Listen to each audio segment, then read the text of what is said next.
Welcome, everyone. This is Denise. You are with Global Voice 2012, and today is Sunday, July the 22nd, and hope you're having a great weekend. Welcome, Drake. Welcome, Lady Dragon. Hello, Denise. Hi. Hope y'all are having a good weekend. We don't have Minuteman with us just yet, but he should be with us shortly. Couple little short announcements. It's been a very busy week, as you all well know, and lots of things are happening. Drake has a lot of information to share with us today. I will ask our callers when we start taking questions to please be considerate and only one question. If you have more questions, we have our email account, onefreepeople@gmail.com. And we are doing our very best to get to those questions. I have a couple people who've stepped up that are helping, so hopefully we'll be getting your emails answered a little bit more timely. And in the interest of more fluid movement and easier answering of the emails, we have set up an additional account, and it is Drakeanswers@gmail.com. And if you have specific questions that go to Drake, if you want to use that email, we can also take emails from there. That's Drakeanswers@gmail.com. And so with that, I will turn it over to Drake. And I know we have lots and lots of neat news and exciting news and so many things happening in our world today, Drake, so take it away. I don't know where I'm going to take it. Well, basically, I have the capability of getting copies of the liens. The account on Neil has not been refiled as of yet. I'm waiting on a combination of publications. At that point, you'll have the liens. And I'm going to do this a little different. The first set of liens that's going to be open are the ones that deal with the United States. Then I will list the others so that you can see that all of them are in trouble and deep doo-doo and all that sort of thing. I did find out some things today and over the past few days. Pretty extraordinary. I posted a few of them on my site. Those people who are subscribed, you get on the page, go over to the right, scroll down a little bit, it says a little box that says subscribe. Put your email address in there and you'll get an email whenever I put out news, so you can get it before other people who just read the site. And besides that, there's some things that have been going around that I will address. But first, I'd like to go to the news and views of Lady Dragon. I understand she's got a load today. Yes, Lady I Dragon? do, Drake. Let me start by saying thank you to everybody that emailed me this week. I see that a lot of people are listening to our message, and they are taking action, which is very good. Thank you. I want to start with something that's very important. I discussed with Drake yesterday night. What Drake is explaining and what I have explained to people many times, what's going to happen on Friday is extremely important. My dear American friends, you really need to watch what's going on Friday, because this is going to be a very pivotal day. Either way, it's going to be better for us either way. It's just we need to know which direction to go on Friday. The reason why I'm bringing this up is because I'm trying to explain to you that if they remove your guns, we're all doomed. I'll tell you a story. A friend of mine spoke with yesterday night, came back from Dubai last week, not last year, not a few months ago, just last week. She said to me, this is awful over there. There's no people. I said, what do you mean there's no people? She says, there's no neighborhood. There's no people. They're just a bunch of dorms where people work. she says that the government there, what they do is they employ people from around that place, from Philippines, Ethiopia, Egypt, Pakistan, Algeria, Sri Lanka. They go to work and then they go to the dorm. And that's it. They're not allowed to talk to bring their loved one there. They take their passport so they cannot leave. And the thing that fell off my chair when she told me is they bring them to work and they come back to work with their boss. They live 24/7 with their boss over there. So this is awful, absolutely awful. Hey, Drake, that's awful. That's more like slavery than anything I've heard in a while. I mean, come on. Take your passport. You're 24/7 with your boss, not supposed to do anything. This is why Friday is very pivotal, because we're not going to let this happen, because this is how it can be all over the world. This is not good. Going on with my news. Speaking of the same awful news of that sort, I got two important news on my site, fcm2012.com, that talks about genocide. Actually, Kevin Arnett gave a long history of what happened genocide here in Canada. And I have an association that's helping with the genocide in South Africa. And I was speaking with South Africa. They said, what? They have genocide in Canada? I say, yeah, they have genocide everywhere. It's just that you don't know about it. He was stunned, So I advise you to read all these things, because this is what's coming. And that's why we have to wake up as much people as possible so none of this happens to us, Speaking of South Africa, I had actually good news coming out. I got breaking news yesterday about South Africa. A lot of people is familiar with Michael Tillinger that filed some paper against the banks over there. But now there were more lawsuits filed. This time it goes against the ABS SA Bank, the First Bank, the Net Bank, the Standard Bank of South Africa, and the South African Reserve Bank. They are not asking for money. They are just the association is called New Era, is coming, and they're asking for the High Court to declare our money lending system fraudulent and unconstitutional. So this is very positive, because it's not just happening here, it's happening everywhere. That people are noticing that the bank is wrong. Speaking of bankers wrong, I hope that everybody has a chance to read the detailed article of David Wilcock. He put a lot of effort in putting all the detail that people can actually know from A to Z, anything about that. It's very informative, and it's kind of, when I started to read this article, I said to myself, hey, I know what we're talking about. This is not new, I know. I said, I heard about this last year. This is about the Switzerland research people. So I went into my email, and I looked up, and I found, because when I found it last year, I emailed it to friends of mine, and I found the link. On August 28, 2011, Planet Save wrote an article about the structure of the TIBO. And the structure of the TIBO is where they explain all the companies, that it all integrates together. And a long story short, it's very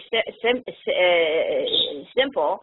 The result is they have revealed a core of 737 firms with controls of 80% of this network, and a super identity comprised of 147 corporations that have a controlling interest in 40% of the network. And then I said, okay, so I looked through the article, and I scrolled down to the Planet Save article, and it said the top 50 companies.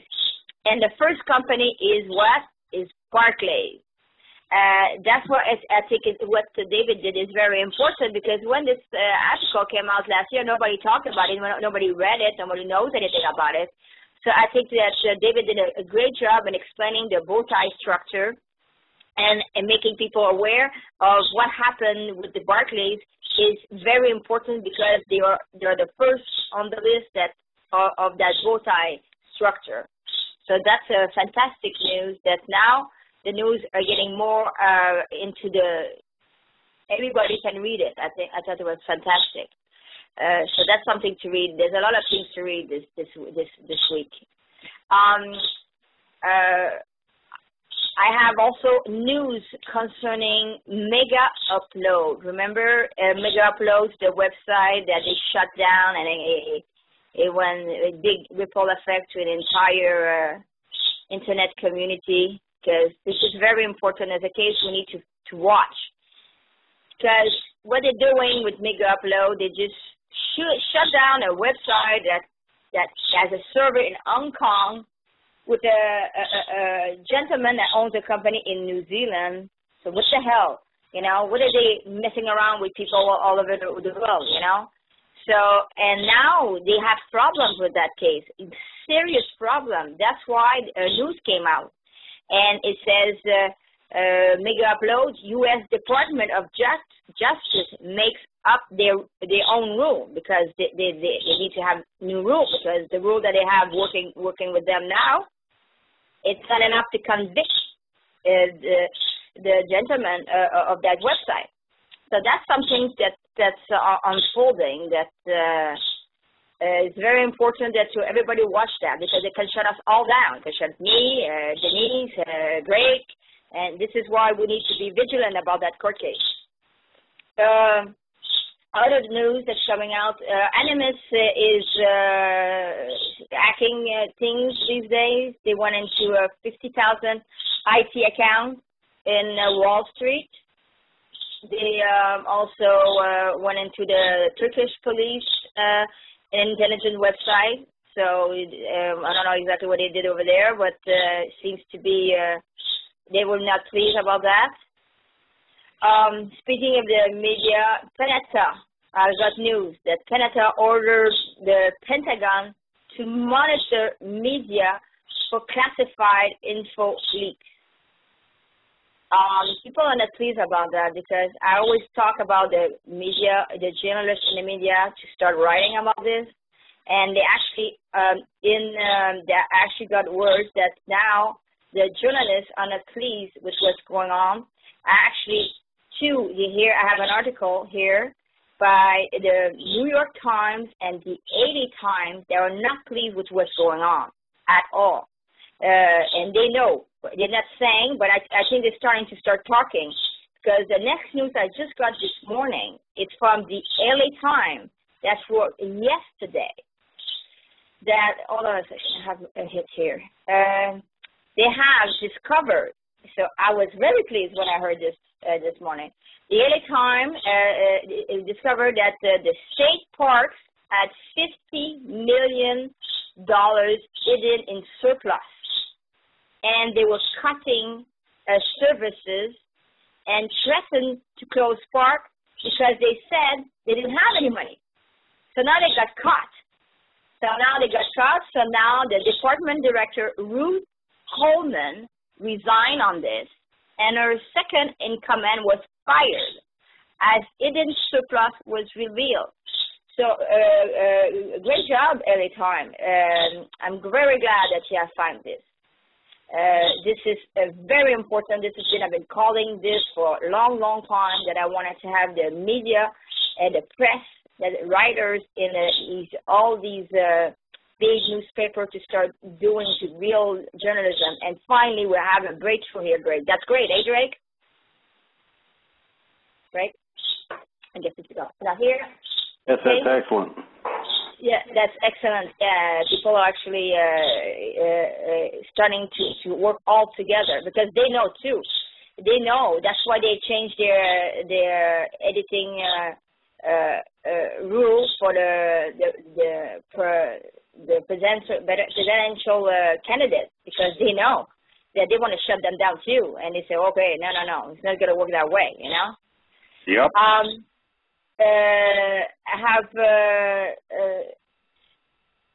in conclusion of the news, I had a little message from Cobra that said, well, it didn't say anything much. He didn't say anything. He just posted a picture on his website, and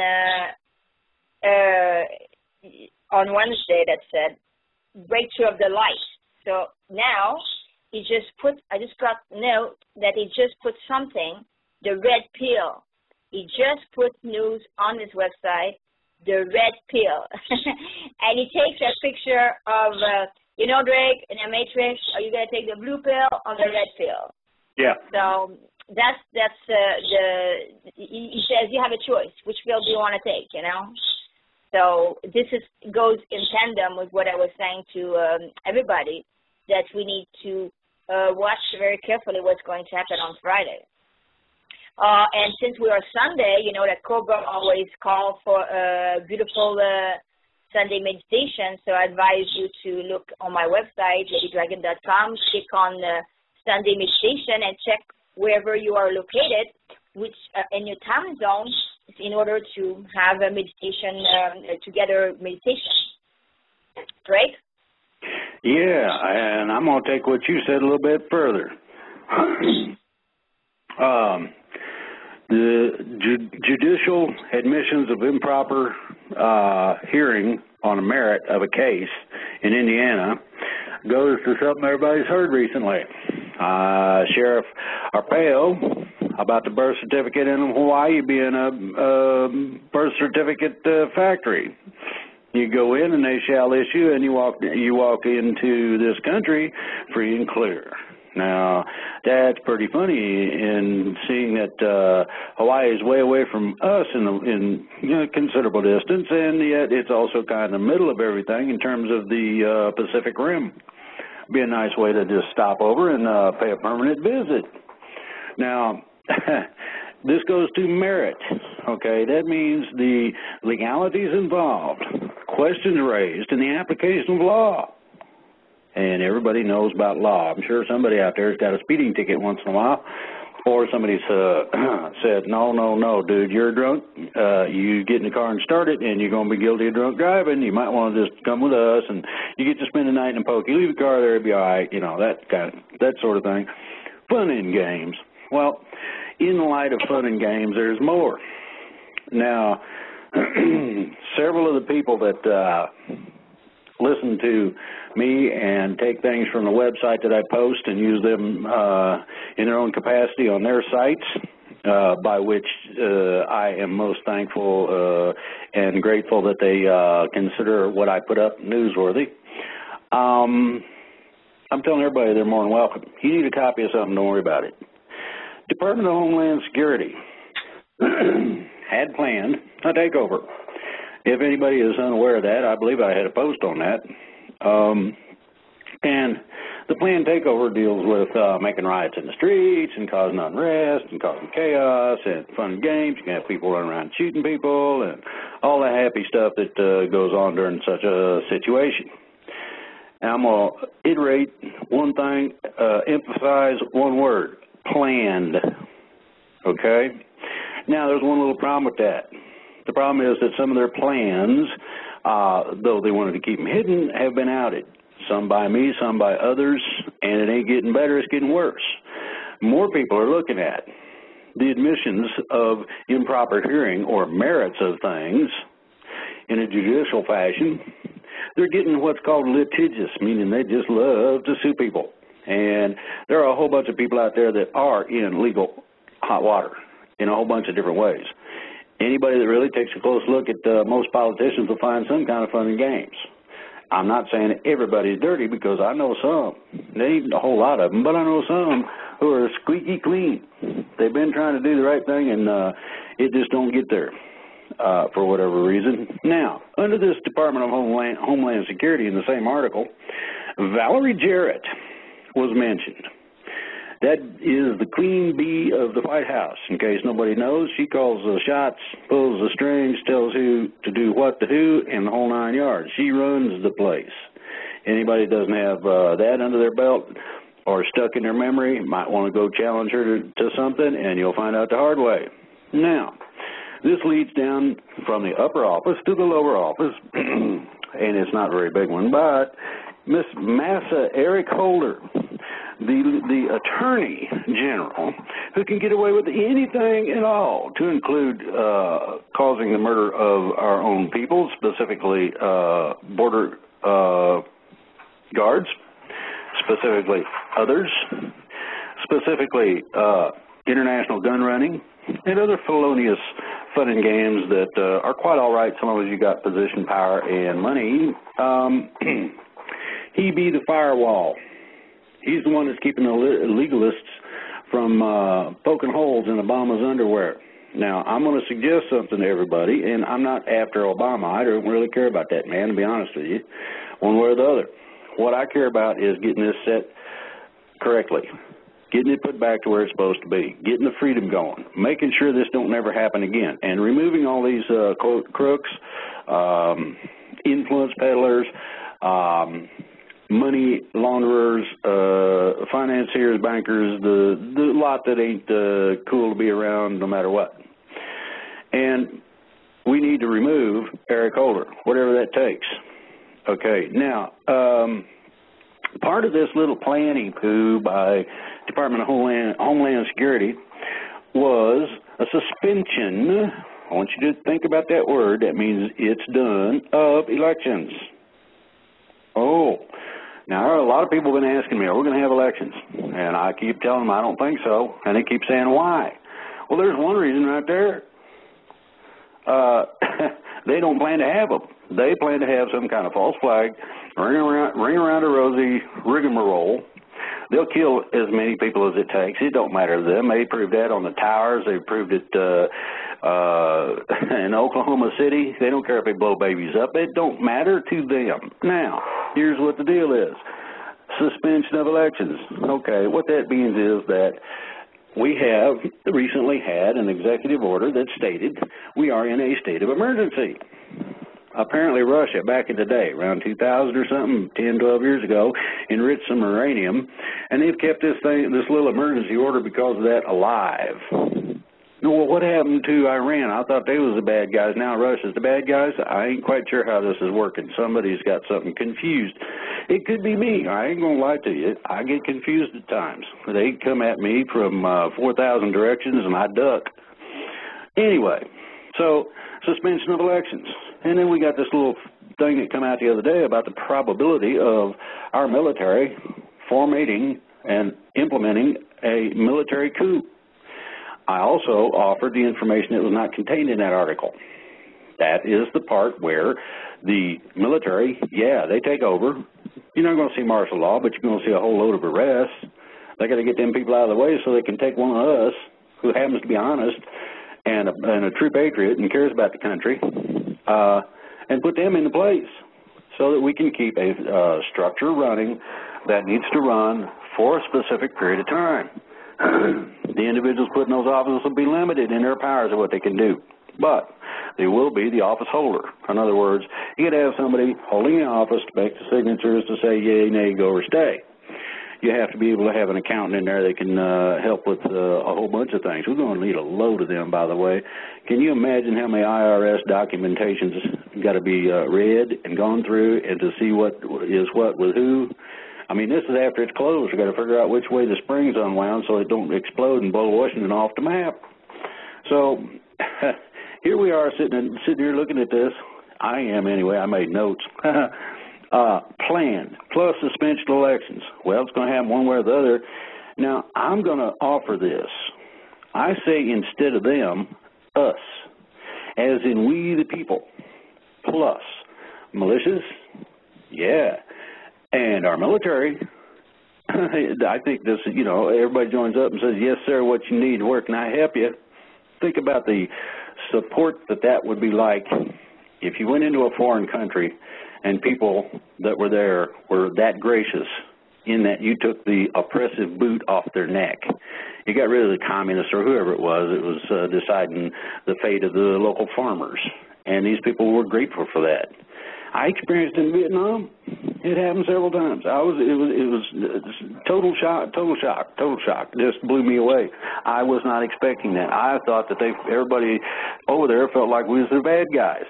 Well, there was a lot of people on our side just thought that shooting gooks was, hey man, target practice. No. Them's live people. Those people are worth value.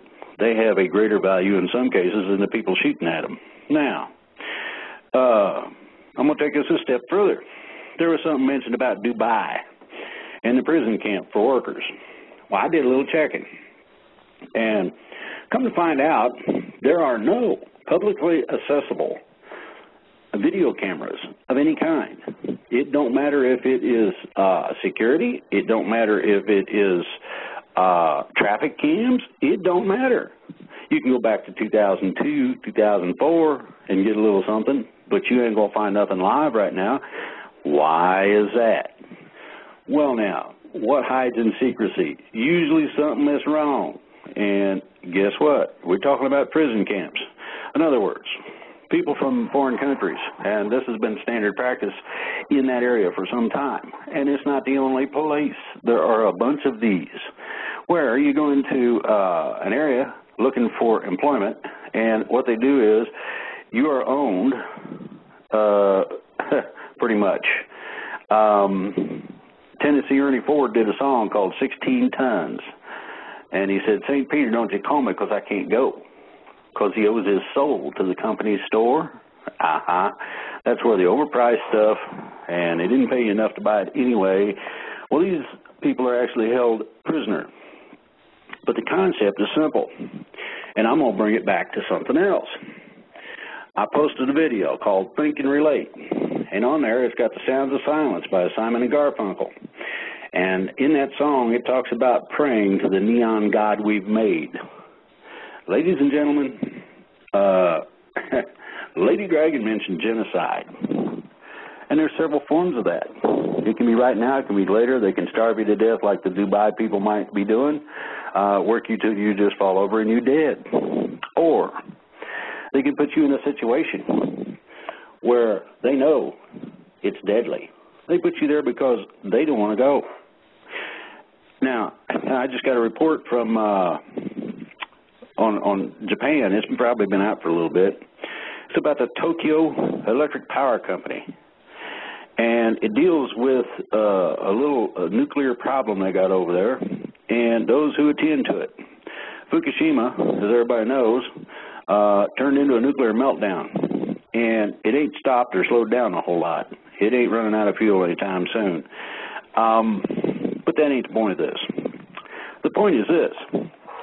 These turkeys sent workers in, and the crew leader noticed his little badge that said that he was being cooked in the microwave, went beepity beep beep, and he said, oh my. He got everybody out there, and he said, well, I wonder what we can do about that. Well, as everybody knows, lead shields from nuclear radiation. So he gets a bunch of lead foil and they put it over the badges so that they can go in there and work well past their capability to fend off the radiation or to survive it. It doesn't stipulate as to how long, how much extra time they spend in there, but they just took people and radiated them. It's like a nuclear test that they used to perform with our troops in a trench.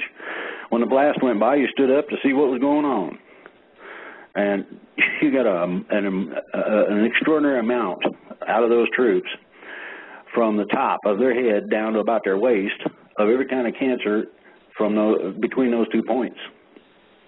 You got that because the radiation was coming down on them. These guys were climbing all over it, and it's in the ground, so it's coming up. Now, that fries things that have to do with reproduction, among other deals, okay? That portion of your body is extremely sensitive in case anybody ain't snapped a rubber band at you right there and you don't know. go ahead and experiment if you really feel like you've got to, but I'm going to tell you, it's just as sensitive to physical impact as it is to other things. One of those is chemicals. The other one is nuclear radiation. They intentionally radiated these people. And you know what they said? Oh, I'm sorry, I made a mistake. That was the official statement by the turkey in charge of Tokyo Electrical Power Company. Now, dude, you need to be put in there and radiated, in my opinion. And I know that ain't very nice, but neither is getting people cooked in a microwave oven, and that's basically what you did to these people. So I'm going to give Rick Light a few minutes to get on. I would like to play a song. Excuse me, Drake. Right. Excuse me, Drake. He is on. He's with us.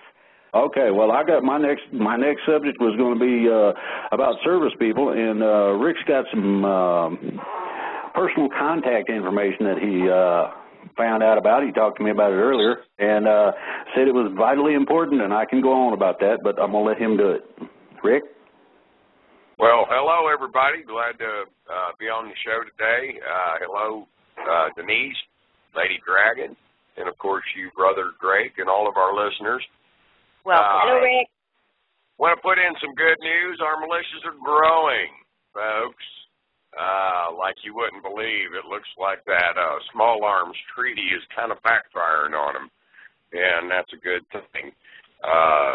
Just remember, folks, if you're going to join a militia, think professionalism. Get with your people in your states. If you haven't got a group near you, please make one. Just go ahead and do it. It's an easy thing to do. In RAM, we have plenty of information on how to get that done. Might have to dig into our discussions a bit, but, hey, you go ahead and do it, and I know Drake's got some information on his site, too. And with that note, we'll get into what Drake announced. It was brought to my attention that some of our military boys are being told that they owe no allegiance to our Constitution. And some of these people in the military are, well, in our special forces and things like that. Folks, y'all are going to have to reach out and talk to military personnel out there. Talk to your law enforcement. Don't be afraid. I know a lot of people are thinking that, well, all these people are against us, and that's just not true. Got many patriots out there that are among their ranks. We need to really reach out and get the message across that, look, you're in the military, and they've told, if you find out that they've been told that they owe no allegiance to our Constitution, you need to remind them of their oath of affirmation to this nation and the Constitution, as Drake will go into a little later. But, folks, this is disturbing that some in our military are being taught that, evidently. And that needs to be addressed really quick. That's up to y'all out there. I know we got a lot of listeners out there, and you need to pass that information along. Make sure that you communicate with law enforcement. We've done mention the branches, folks. Any of your federal, local, state, all of them folks, you need to reach out more now than ever. It's that important. Look, Friday's coming up real quick, folks. Really fast. In the blink of an eye, Friday will be here. And we need to make them understand it doesn't matter what they pass, how they vote. They're going to be held accountable for what transpires Friday, period. And that's kind of where I'm going to leave that at, Rick. Oh, that's cool. Thank you, Rick. I got a website just like Rick's got one. Mine's a little different than most. It's got news, views, and things you can use. For those who are returnees, it's got a thing on there called PTSD. It teaches you very easily how to fight back, gives you the weapons to fight it to where it don't bug you all the time, to where you can control your actions and reactions so that you can rejoin your family, so that you can finally come home. Just because you get sit on the porch don't mean you're home. You're still agitated and fired up. It doesn't matter who you might think you are. It don't matter how little you might think you're affected. Everybody's got a little bit of this. What this does is it allows you to do two things.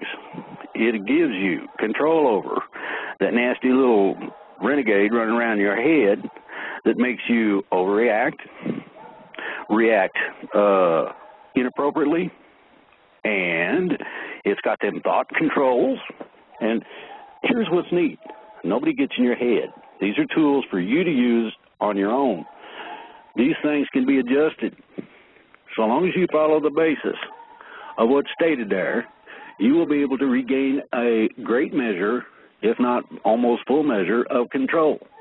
I do want to make it perfectly clear. Post-traumatic stress disorder under the extreme of combat. And it don't matter if you're a truck driver. It don't matter what capacity you served in. When you were triggered, that goes basically to the bottom of who you are, the caveman part. And in order to control that, you got to do certain things. If you have not seen the movie Manchurian Candidate, it's an old funky movie, but it talks about brainwashing. You'll see some of the stuff in that movie put into sensible, usable context. In other words, I'm going to tell you how it works, okay, so that you can take it and use it. The reason I did this was selfish. I did it for me. I woke up screaming for the first 2 years I come back. Every once in a while I still wake up and I was just back there again, and that now is not that much of a problem. I wake up with a start. Usually I got a sweat going. I'm hyper vigilant. I'm ready to go. But I look around and I fell asleep in front of the TV. I'm on the couch. Everything's all right. And I instantly recognize that all the rest of that is BS. Okay, so I can turn it down. And by that I mean the volume. I turn the noise down. I take the color out of it. I turn its lights down so that it ain't so bright. And I get this little foot locker. Open that lid up, stick that sucker in there, close that lid, and close her up. Lock that dog down. And it don't bother me for a long time. I used to be triggered real easy with noises. That don't happen no more. I automatically still zero in on that noise, whatever it came from. I look there, and some little kid playing with a toy, or something else just as stupid, the squeak of a wheelchair, or any old thing, the way a door shuts, somebody making a noise with bubble gum. I mean, it could be any old thing. And it ain't important. I look at that and I go, yeah, you're silly. And I laugh right in its face, and it goes away.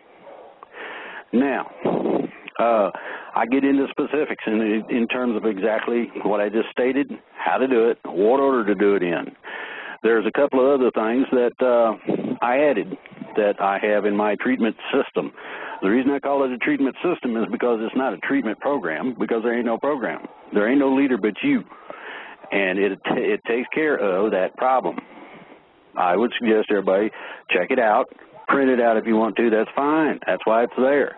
It is to help. So, anybody's got problems with that, take a look at it. Now, the other reason I posted that was I read an article, and I took issue with it, and it was in, I think, Time magazine, if I'm not mistaken. It stated that one military personnel, either a person that was in reserves, or retired, or active duty, one a day was blowing their brains out. I'm sorry, man, but that's unacceptable. As they say in the Marine Corps, you can't die without permission. Until you try this program, you don't know. Now, 99% of these people, and yeah, I worked a call line for a little while. I talked to these people that were about to blow their brains out, and you could hear them cock the weapons and stuff, and they had it to their head. They were going to blow their brains all over the desk. I said, no, man, don't be doing that. Why not? And I told him about the Marines. You get permission to die, so you can't do it. Well, how do I turn it off? Well, for my own preservation, I had come up with this treatment system. It was personal. It was selfish. But it worked. And I thought, well, I wonder if it would work for somebody else. So I asked a friend, I said, I know you're kind of ate up with this stuff. I got a thing that I do, and I was curious if it would work for you. And about the third person down in terms of doing that for him, I had a written thing that I could put out that works. Now, here's how this goes. I know how nasty it is to have those thoughts and those feelings and those dreams. And I know that the only thing you want to do is turn it off.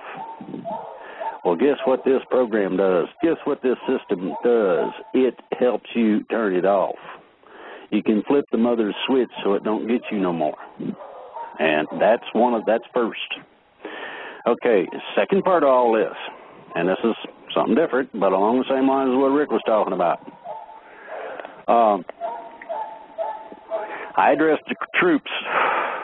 Worldwide was the idea, and it did. It went worldwide. Everybody looked. Thank God for it. Here's how it goes. Each and every last person in the service has a service manual. Tells them what they are and are not to do, how to conduct themselves, etc. Within that manual, you're going to find reference to two things. The oath of service, where you support and defend the Constitution against all commerce, foreign and domestic, and you abide by the rules of the Constitution, so saith the Supreme Court, according to the ruling that they had when that came up as a question. This is in your service manual. If you don't have a service manual, you can go online if you got that capability, or go to the library, either way. United States Code of Military Justice says the same thing. So I suggest that everybody take a look. It ain't me, but you got your orders. And those are your basic walking orders. That's what you're supposed to live by in terms of a guidance. And that's what you do need to understand. It's there, and it says you won't engage civilians, except maybe, and this is maybe, and only under special orders and special conditions, and only as crowd control. That's it. Your allegiance is first to the country. The country exists under the Constitution, and therefore, so do we. And that's all of us, or it should be anyway. I know there's some people out there in certain areas that think they own us. I kind of tend to disagree with those people, in case anybody hadn't noticed. And I'm going to continue disagreeing until such time as they say we're free.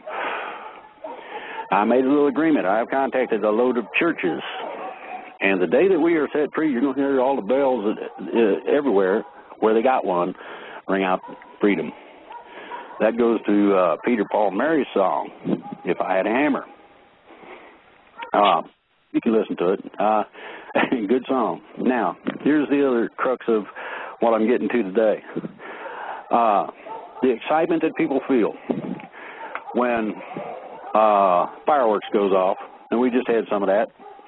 The excitement you feel, the little thrill that you get when you see somebody you love coming up the drive or up the hill or whatever. That first look in the morning when you wake up next to the person you love, there ain't nothing that matches that. And these people are after it. They will turn you into a heartless monster. Now, the first thing that got stolen from me when we went to Vietnam was my sense of smell. That place stinks. I don't care how you slice it. Now, I don't know if camel squat smells any better than what they got in the way of buffalo squat over in Vietnam, but I can imagine it probably is a bit different.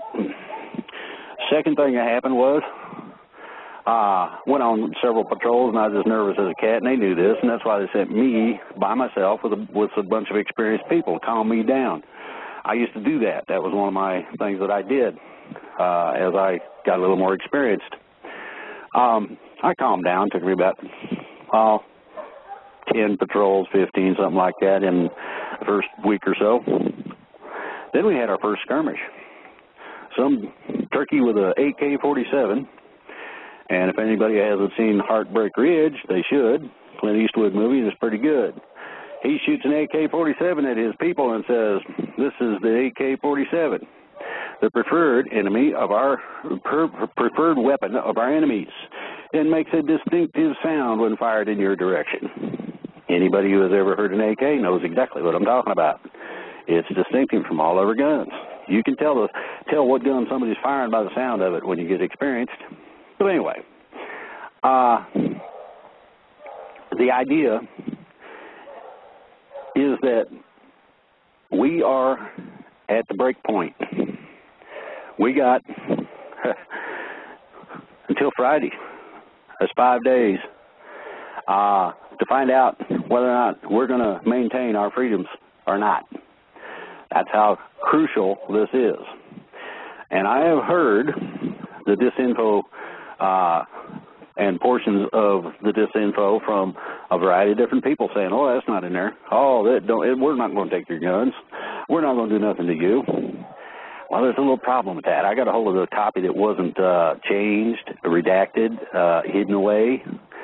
And here's how it is, folks. Anything over 38 caliber is disallowed. Any semi-automatic weapons are disallowed. That includes shotguns, by the way. Anything over 38 caliber, you think about that. Hunting rifles. You talk about pulling the teeth. I know for a fact that there's a whole lot of people, and I've talked to them, live up in the woods, kind of like I do in some ways, and they said you just let them come and try and get that from me. Well, if there's a group of them, and they know what they're doing, they can extract you live or dead. Don't make much difference to them. I've seen extraction techniques. They ain't nice, first of all. Secondly, the group wins. Now, if all the residents found out about it around here, they're going to load up, go see what they can do about it. That means they're going to deal with the whole neighborhood, not just one person. That makes a little bit of a difference. This is where you come into what's called groups. And that can be any kind of a group there be. I'm going to suggest militias. There's two reasons for that. Most militias, and I mean most all of them, are true militias. And the definition needs to be put in perspective so that everybody gets it. It ain't all about drinking beer and shooting trees in the woods with a bunch of your buddies. It is about being a part of the community. You are armed at times, yes. Other times you won't be. You might be pulling somebody out of a river. You might be putting somebody's house out that caught on fire. You don't know what it's going to be. It could be forest fires like every once in a while happens up here. It could be that if, and I'm going to give you an example, somebody was serious about stopping forest fires, I've been schooled in that. They had what they called fireman training. You get about 10, 15 minutes of classroom, you get about 10, 15 minutes of knowing what the bucket's for and why you're carrying a flashlight and a billy club. And you walk around in the barracks at night. Anybody that's got a lit cigarette, you put it out with a bucket of water. Definitely they will not smoke again. Now, you better be in a good place to do that because some people rise up out of bed when they get wet, and you don't want to deal with that mess either. But they also had an advanced course, and I decided, well, why not? So I took the advanced course, and it's a little bit different. It talks about fire lines. It talks about not being able to have enough people to take out a fire, like the one in Colorado and a few other places we've had recently. But it does talk about how to stop it dead in its tracks. And they know all this, and they ain't done it. I know how to do it, and yeah, it takes some people, and yeah, you got to be able to run through the woods, but I'm telling you right now, I've seen it put in practice, and it works. One of those things, and this will give you an idea, is a fire bomber. Fire bomber is the guy that puts out oil well fires. And what you do is you actually create an explosion so massive right over the flame at its source point that it blows the fire out. Then you run over there with a valve and stick it on there and close that sucker. And that's how it works. Ain't nothing really extraordinary about it. In the woods, you blow a line of trees. Now, how is the fire going to burn up trees if it can't get to them? Pretty simple. Yeah, you might end up making a bald spot here and there, but it's better than several square miles of stuff. It's better than houses burning and all that other stuff that goes on. Oh, they run around with airplanes and drop stuff on there. They do make an effort. And the firemen, man, I'll tell you, I have met some of them. I know a few here that fight fires in the woods, and there's some extraordinary people. I don't know if I'm that brave. You see a wall of fire 80 feet in the air, and you can't get closer than a quarter mile to it because your plastic you're wearing starts melting, you know, like nylon and shoes and your underwear. It takes some guts to go up against something like that, but it could be done. And so, you know, if we had, and I'll give you an example, and this is leading right back to the militias again. If we had a truly national militia, this is people that specialized in the militia. In other words, these are people that have made enough money that they don't need to make anymore. They can live off the interest, as an example, or whatever the deal might be, that have the time necessary to be an extra set of hands. Now, I'm wondering how many can you get from each state? 5 or 10 from each at least. Okay, let's say 50, maybe 100. I'd say it's probably closer to 100. Now we got 50 states times 100. That's 5,000 hands. I'm gonna tell you, they could take out one of them big forest fires. And this is the type of thing that we're looking at doing. When somebody's got flood problems, you end up with 5,000 extra hands helping you pack your stuff out. Make sure that, how about we make sure that even before a flood, how about we make sure that the river is dredged? Let's make sure that the water can flow like it used to before the silt got in there and filled it up, and now you can almost walk across it. You know, all these little things that people don't think about. These are just simple examples. But here's the rest of it. And I'm going to rosin up the bow just a bit. On this next few minutes, I want everybody out there to think about what I've said, what's been stated by Rick, some of the news that's coming across. Our judicial system needs to be restructured badly. Everybody agrees to that. You don't get justice, you get the result of it. And it's usually an application of law that probably ain't legal. And everybody's heard that. Sometimes what's lawful ain't legal, and what's legal ain't lawful.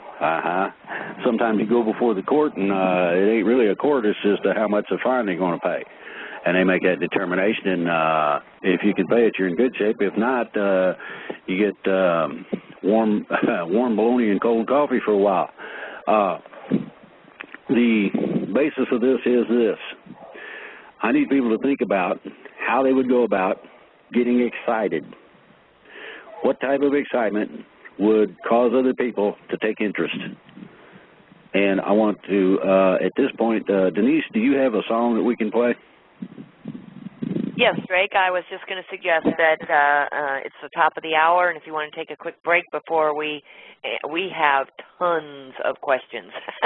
I can imagine this will get more fun because I'm going to address some of those questions before they even start. Okay. All right. Well, we'll take about a 5 to 7 minute break here, and everyone get refreshment and catch your breath, and we'll be right back. Okay, welcome back. Those were a couple of what I consider to be great songs and appropriate. Devil Went Down to Georgia, of course, from Charlie Daniels, because Drake's rosining up the bow there. And then For What It's Worth by Buffalo Springfield, which we all can relate to. That song's a familiar, rather protest kind of folk. It's become more of a folk song than anything. Okay, so we are back, Drake and Minuteman and Lady Dragon. And do you want to go ahead and take questions, or did you have something else you wanted to share with us, Drake, before we begin that? Yes, I do. I mentioned some things in past broadcasts. I put them on the website. One of those things that I'm going to mess with you about just a little bit is called the Trans-Pacific Partnership. This is strictly a corporate deal. It ain't got squat to do with anything else.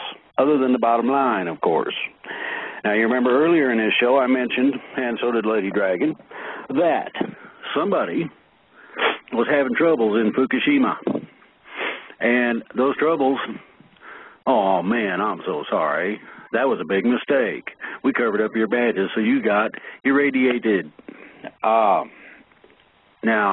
she mentioned slavery in Dubai. I'm going to express to you that there are lots of those places all over the planet. People will do anything, and I mean that pretty literally, when they get hungry. When they can no longer eat, it gets down to the nitty-gritty. It gets down to where you live, and you will do anything to eat.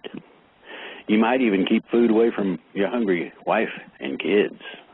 And believe me, I'm not saying this just because I can say it. I've seen it. It actually happens. So I broke out some more of my food and made sure the wife and the kids had something to eat. Oh, no way I was going to let them go hungry too. That ain't happening. Now,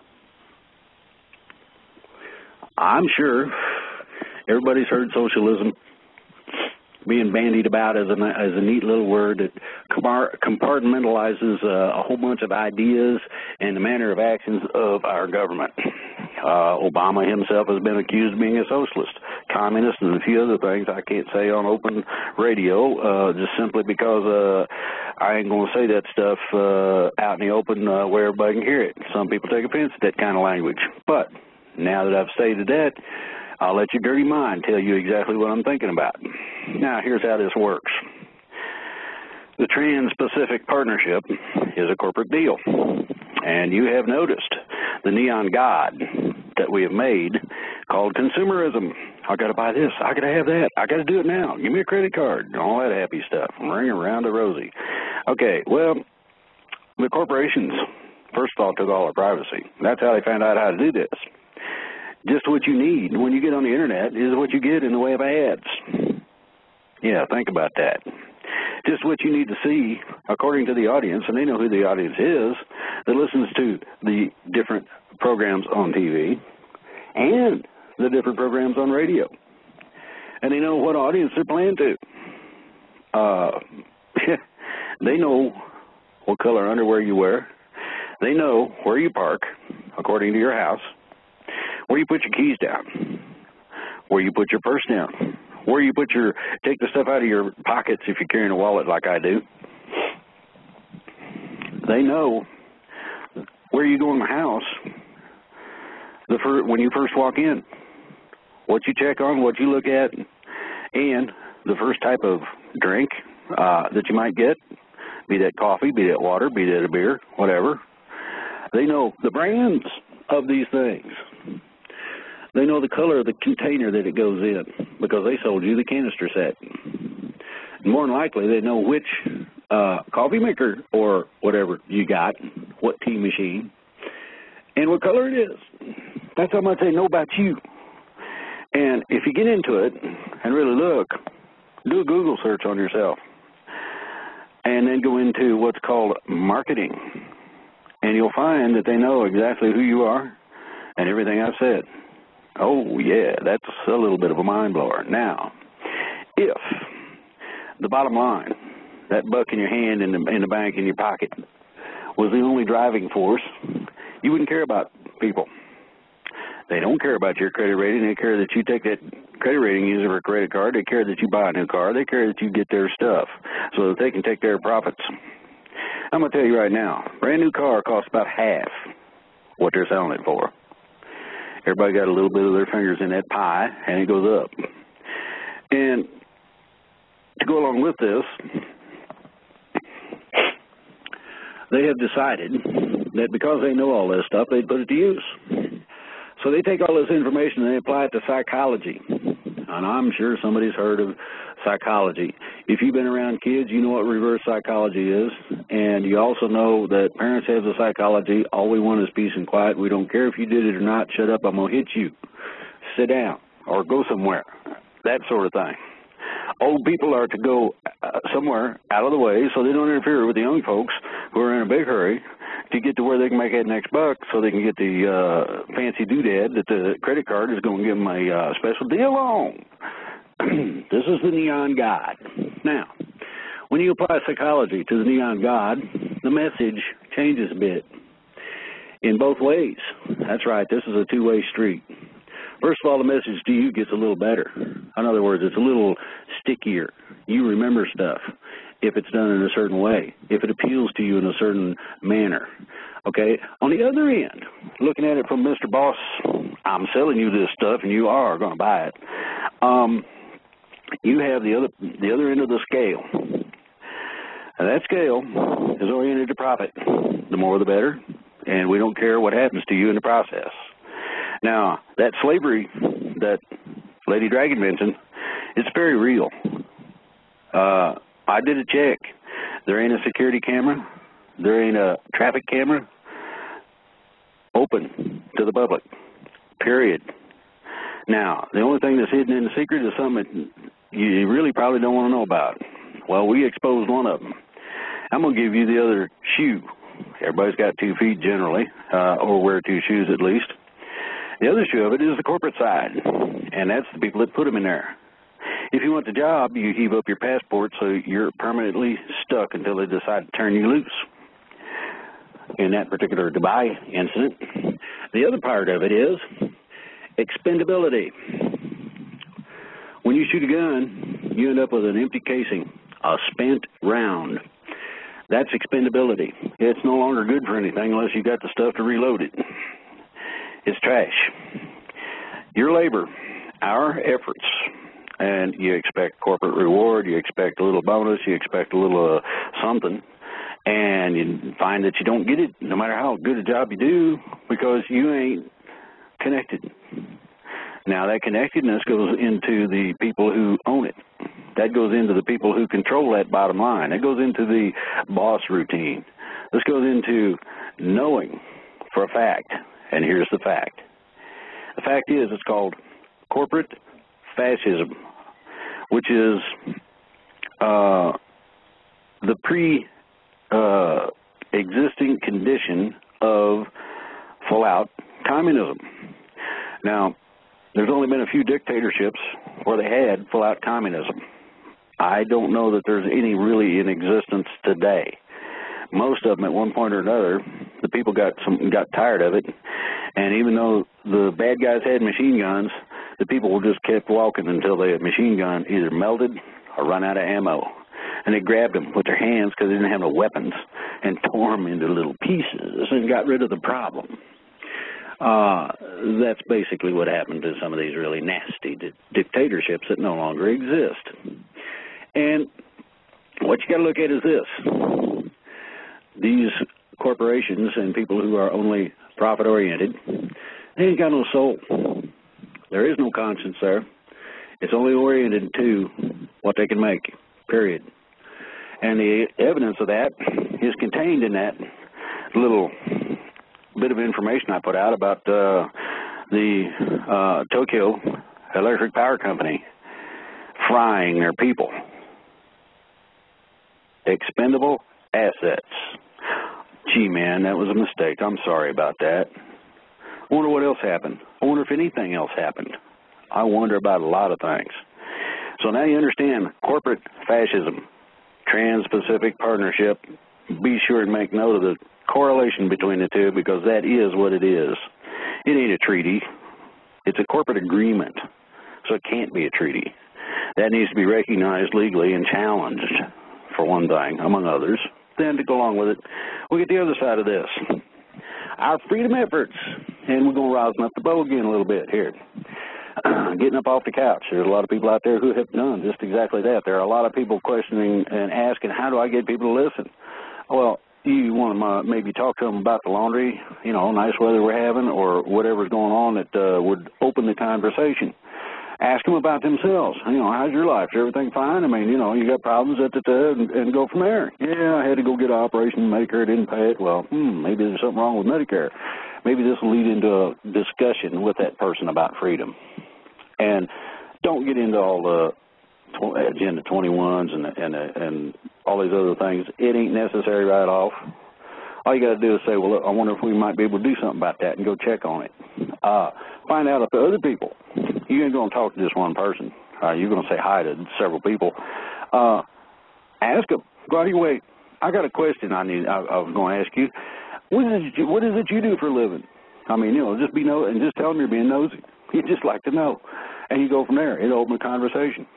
So those are the ways you open the door. What you do with it after that, you got to be able to feel out.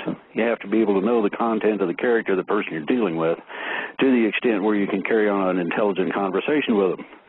And some people ain't intelligent, and it don't matter. Or some people are not eloquent in terms of their speech. They don't have the $3 college words to express themselves with. Some people use cuss words, swear words a lot. Supposedly that says you're stupid. I say it's a lack of vocabulary because I found some people that use a whole lot of swear words and make real good sense about a whole lot of stuff.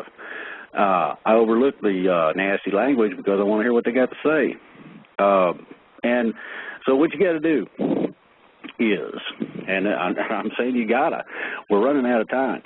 You got to make sure that something starts happening. It don't matter what. It can be little bitty things.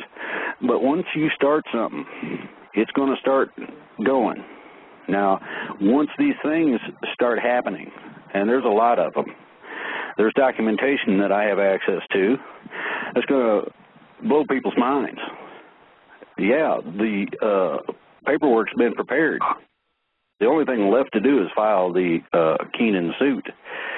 And we close the banking system. Now, are you prepared for that? Did you do what we were trying to get you to do before?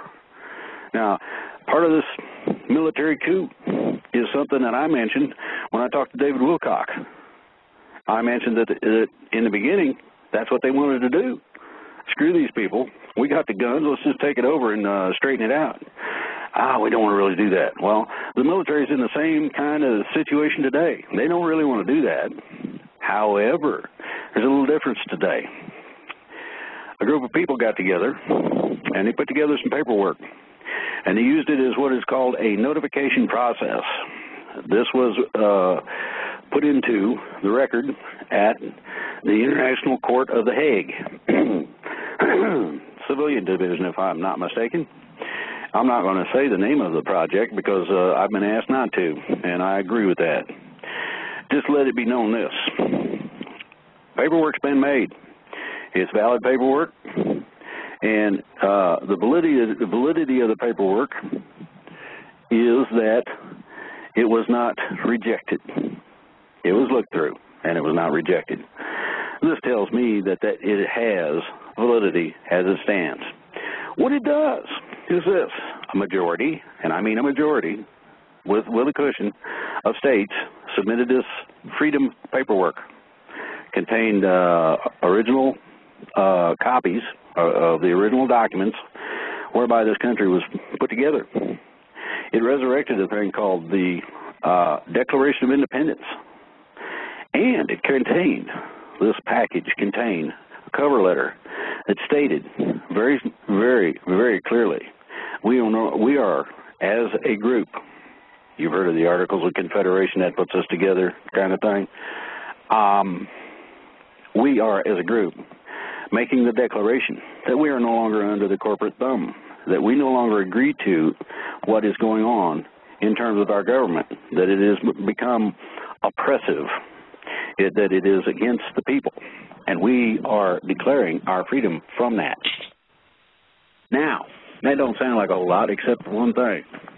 That does, and I hope the military's listening, which they usually do, I hope that they're listening because that paperwork and their approval, they know about it, their approval of it, they're surprised as to how quickly we got it done. A lot of people wanted freedom, a lot worse than what everybody thought they did. Gives the military the civilian authority to take actions necessary to replace our oppressive government. Nothing more complicated than that, folks. And so, yeah, if they have a military coup, and it's on the website, if you want to read it, there's some information that was in that report that was not complete. I offered a partial completion of that, and what that paperwork, what it states is that the paperwork gives them the civilian authority to make replacements after they arrest too many people. Now, we'd like to have some form of government being able to be functional. There are going to be appointments in key positions so that this government that we have presently can continue to be operational. We may have something where the government as a whole needs to respond to some sort of something, and this is the reason for that. The people placed in these offices are so honest it hurts to be around them. They're so squeaky clean that when they fart, only dogs can hear them. It's unbelievable. These things are temporary, as the power will be returned to the people. This is the plan, and this is what's been laid out and what they have agreed to do. So by agreeing to following the plan, they put themselves in that situation, and that's a brave stand. This is why I'm suggesting everybody be ready to be called on. If they call you up and say, can you help us? You go, what you need, where you need it done, and what is it? Do I need a shovel or what? And by golly, put everything you got into it. They may need everything you got. The more people, the better. The more militias, the better. I want you to understand that these people, for the first time in a long time, a portion of the government is on our side. And it's running, the last insider info I got was like 75%. I stipulated that last week. The numbers I got before that were like 80%. So it's there, and it's waiting, and I'm looking for it to happen. Now, I'm not calling for an uprising on Friday. That's the first thing from what I would like to see happening. But depending on whether or not there's anything that goes with that, and depending on the vote, depends on the reaction of some people that I don't have any control over and would not exercise control anyway. Now, I'm not advocating violence. I'd tell you don't do that. I would tell you go down to the sheriff, say we need an FBI agent now. We got people who need to be put away for crimes and treasons against our country and our freedom. Specify those charges on an affidavit and go get them. The affidavit is in and of itself, when you have an affidavit of truth by a citizen, it is in and of itself an executable warrant. And I do not mean an arrest warrant. That's the sheriff's job. He can arrest. FBI can make sure that you don't have problems in terms of transporting them, and you put them in the friggin' slammer. And you watch their eyes bug out all the way down there. And that's basically the idea. This is the plan. I want you people to start educating yourself, because you're going to need to know this. You are going to have to be prepared. That person you see in the mirror is your white knight. And you get to ride a horse this time, which is a little different than before, but it'll do. And that's basically what I had to say. I hope that clarifies things. I hope it answers some questions. But I'm ready for questions anytime anybody else is, unless somebody else has something they want to add to that. Minuteman, Lady Dragon, do you have anything to add before we go? Yeah, I'd like to add something here. Okay. Drake was talking about communication to other people. Look, folks, I'm pretty sure that most of our people, our listeners out there, understand that when you're talking to people, make sure you got a smile on your face, put the anger away. I try to give people the analogy like this. I know when somebody comes up to me mad and yelling and screaming, I kind of want to walk away from them. Well, that's how a lot of people feel, folks. So remember, reach out in a friendly manner, have a smile on your face. That makes a lot of difference with talking to people. Thank you. Thank you very much. That's great. Okay, Lady Dragon. Love. Yeah, exactly. Okay, and I think Lady Dragon had something else to say, and so does her bird. Yeah, Sandy is very vocal. She loves you all. That's what she says. I love you. Listen, everybody, I have got notice that on Tuesday that the House of Representatives is expected to vote on Tuesday on a bill that would allow for the congressional audit of the Federal Reserve monetary policy decision. A senior House aid said on Friday. That came out on Friday by Router that said that. And the thing is great about this. I need to go down further because this is absolutely amazing. The Fed chairman, of course, Ben Bernanke, told the House lawyer on Wednesday that if that was passed, it would open the door to a nightmare scenario of political mending of the monetary policy. It's a nightmare scenario for them, not for us. This is why they don't want it to pass. Now, on the thing that I said earlier, on Friday, but this is happening on Tuesday, then we're going to have Friday. Now, I'm calling for action from everybody that lives in the U.S. or anybody that's listening to me, doesn't matter where you live. You know what they're doing. On Tuesday, check this out. Who is backing? Oh, Ron Paul, of course. He's the head of the thing. He has gathered 274 co-sponsors that virtually guarantee passage.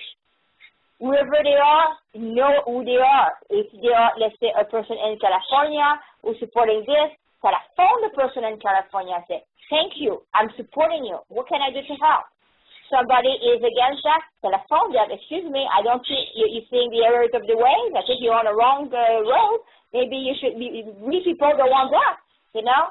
Telephone people, and like Rick said, be polite, be nice, excuse me, sir, ma'am, have a discussion with them. Don't yell at them. It's not, yelling at other people will never get anything done. Just have a conversation, a polite, educated conversation with them about what it would be the result of this. If it's already guaranteed to pass, it will be much better for you if you want to get reelected to go along with what Ron Paul said, you know. This is for Tuesday. And then on Friday, you do the same thing. Look at what's going on before Friday, of course. You go and check it out. Who was for this and was against this, and you do the same, you know. So like they say tomorrow, Monday, it's practice time for Tuesday, and then after this is done on Wednesday, it's practice time for Friday, and this is how we're going to get somewhere, you know. Drake, you agree? Yes, I do. People need to know what's going on so they can take the appropriate action. Now, you ain't going to get the full information necessarily, but you get a good idea or gist of what's going on. Learn to read between the lines so you can understand what they're really saying. Oh, we're not going to talk about that. And I've seen, I'll name the guy, Cavuto. I've seen him look down at the desk, and I've been told not to say anything about certain things. And yet today I do have some news as I can share. And so that'll give you an idea and an indication that, you know, a lot of these people that do the talking on TV that you see, they know what's going on. They're not allowed to say nothing. So, I don't know. That's it for me. Unless anybody's got something else, I'd like to go to Q&A. Q&A is me. Okay. First, can I take just 1 minute? I want to once again repeat that we set up a new email. It is called Drakeanswers@gmail.com. That is an alternative, and that's going to make things a little bit easier on me and the people who are helping me to reply quickly to the questions that are directed to Drake. Also, I want to take just another minute to thank the following individuals for their help. Paul Carr, Di herself, Grammy J., Lindsay Werbecky, Thomas Wilder, Greg Trombley, Dan Dieter, and Paul Beener for the help that they have been giving me in recent days to keep this up and going.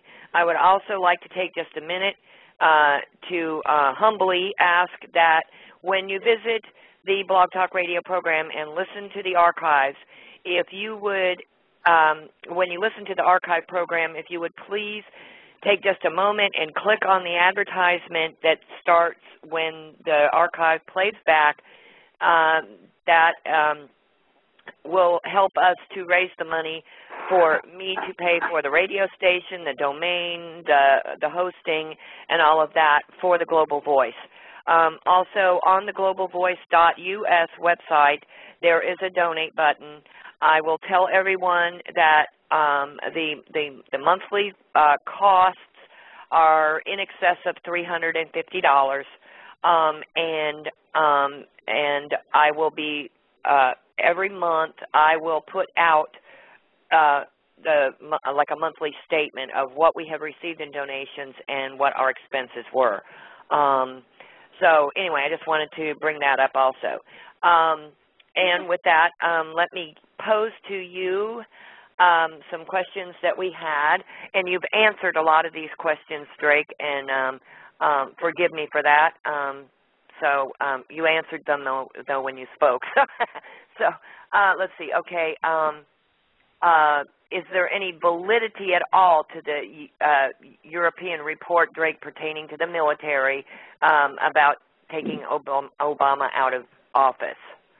Absolutely. I wouldn't have posted it if it wasn't. They've been thinking about this for a while now, but they didn't have somebody to replace him with. They now have several different people who are willing to serve in that capacity and willing to do the job according to what they need done. So, yeah, it's real. Okay. Let's see. We have from email. What about Bill Ayers, A-Y-E-R-S, his wife, and Cass Sunstein? Are they anywhere on the list? Those people are on a whole bunch of different lists, depending on who it is, what list you're looking at. I think they meant, to be taken out of whatever positions they're in. Well, I didn't want to bother to get into all the interpretations. Some say good, some say bad, and if you really know what's going on, none of it is a pretty picture. You can expect almost everybody in any form or capacity who has any kind of critical position to be replaced. And that should answer that. Okay. A question for Drake. Is he proposing a Guardian-type coup d'etat? And if military does not take part, how then is this action defined?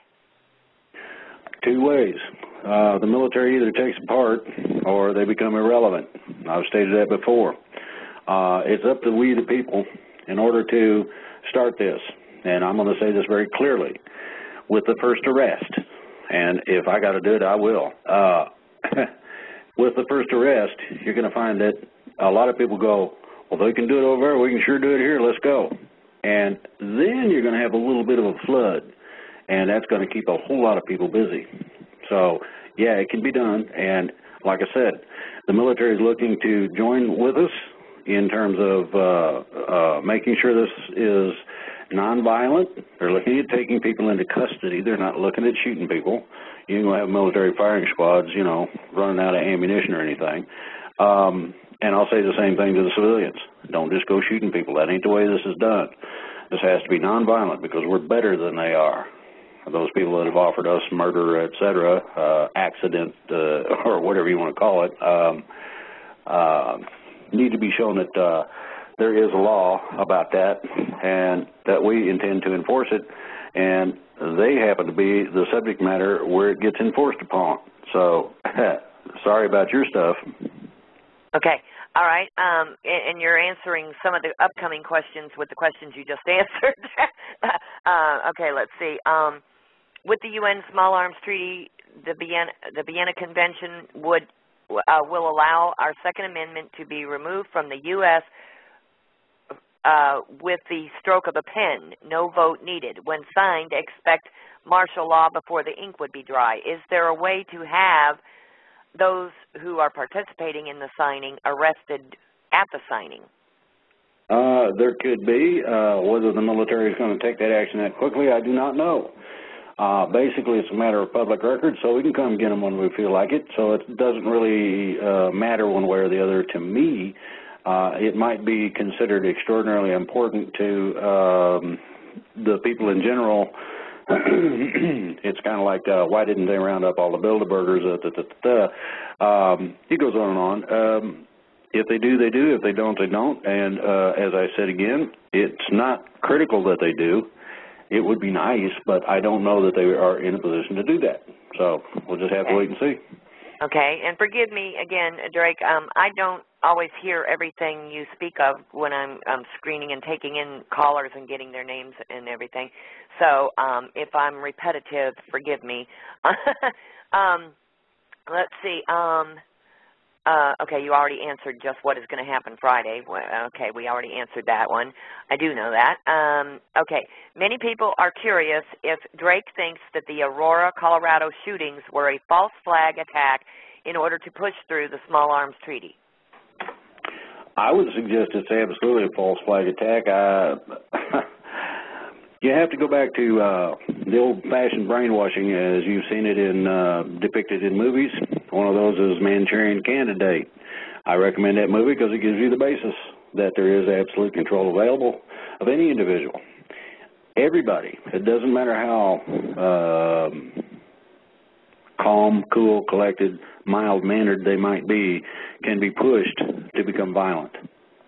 And when they are programmed, now you got to remember, back in the 40s and 50s, they didn't have much in the way of specialty items that could cause a person to want to be that way with a trigger.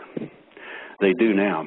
And so it's like some of the guys that have been involved in these things, they go insane for a short period afterwards because they've completed their mission and they can turn it loose. And it goes against everything that they've ever been taught that was good, just like all war does. But this is just in their particular case. I find it odd that this man was able to get the kind of weapons he did, and I found it even more odd that he left some of them in his car. Too many funny things in that.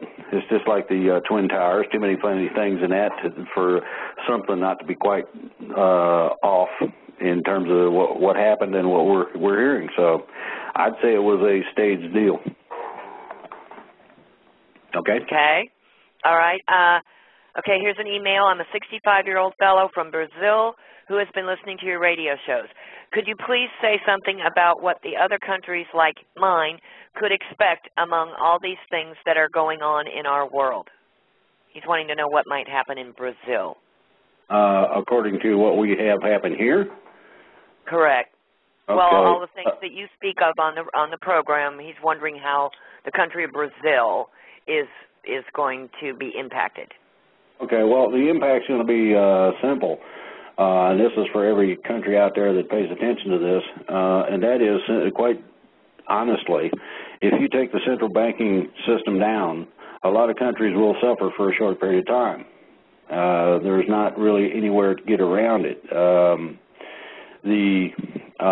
lot of smaller countries rely on the support of a central bank, and the central bank runs through the system that we have generally. Now, that does not mean that every central bank is connected to this one, but most of them are, especially in countries that are not wealthy enough to have their own. So the impact could be extraordinary for a short period of time. I have been told that there will be assistance to rectify problems that come up from that by people from our country. So we're going to have a lot of traveling, I guess, as well. Okay. Okay, let's rapidly we're going to try and get as many of these questions answered as we can, Drake. Okay, another question for Drake. Supposedly no treaty can supersede the U.S. Constitution. Why would the Senate even vote on a UN small arms treaty, and aren't Obama and Hillary Clinton guilty of treason for promoting this treaty at all? Yes, on all counts. The problem is that along with the Small Arms Treaty, there are other agreements in place that subjugate our freedoms in the same sort of backdoor way that this is coming in, and that is what you got to watch for. This is what you have to be careful about. It is possible to put things into place that allow for things people didn't see in a treaty or an agreement. Those funny little things, a good example of that is Obamacare. Look at what's hidden in that.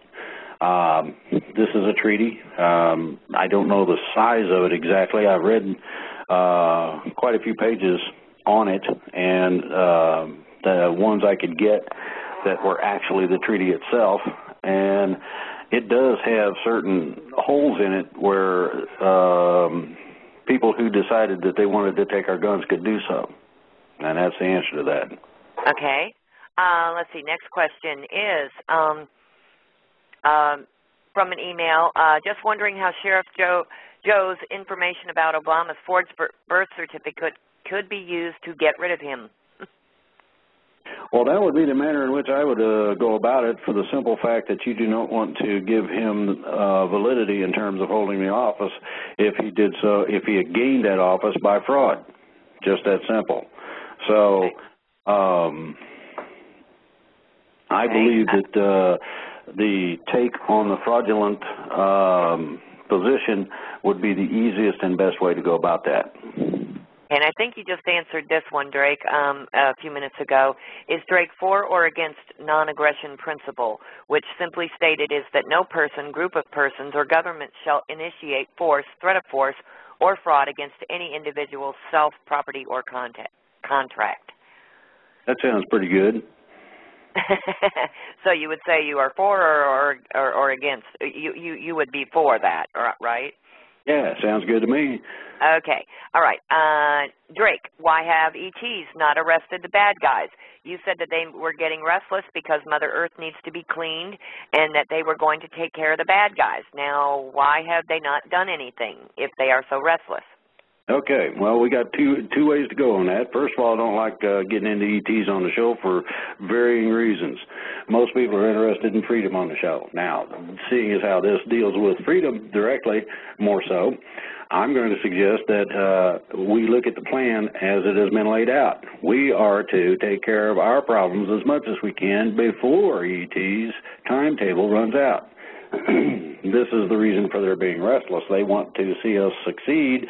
And they would like to see us succeed more so than lesser as their timetable begins to come to the point where actions by them are to come about.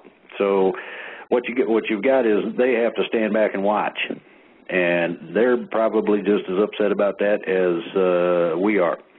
So we're standing back watching, waiting for the military, and the military says, we're not sure we can do anything. Okay, well, that leaves it up to us then.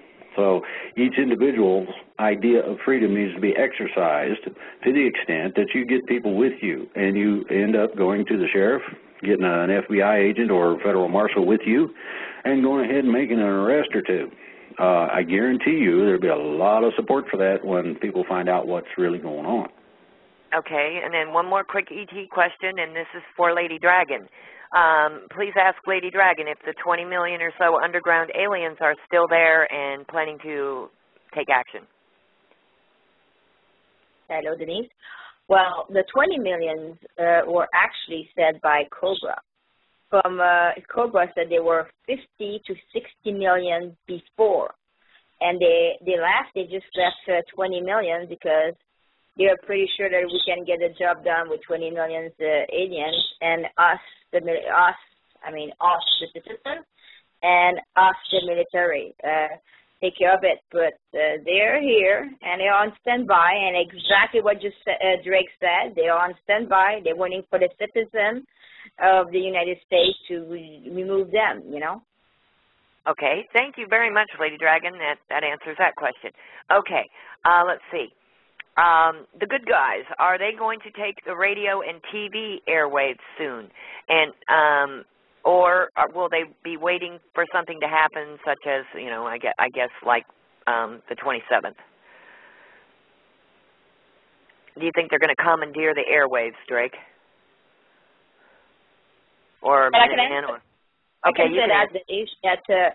I've been asked that question many times, so I can say that. Two things. First of all, everybody should have preparation. Have at least a CB or a walkie-talkie. These days, walkie-talkie are like 5 miles separate. First of all, walkie-talkies cost like $40. I advise everybody to have a walkie-talkie in their hand, okay?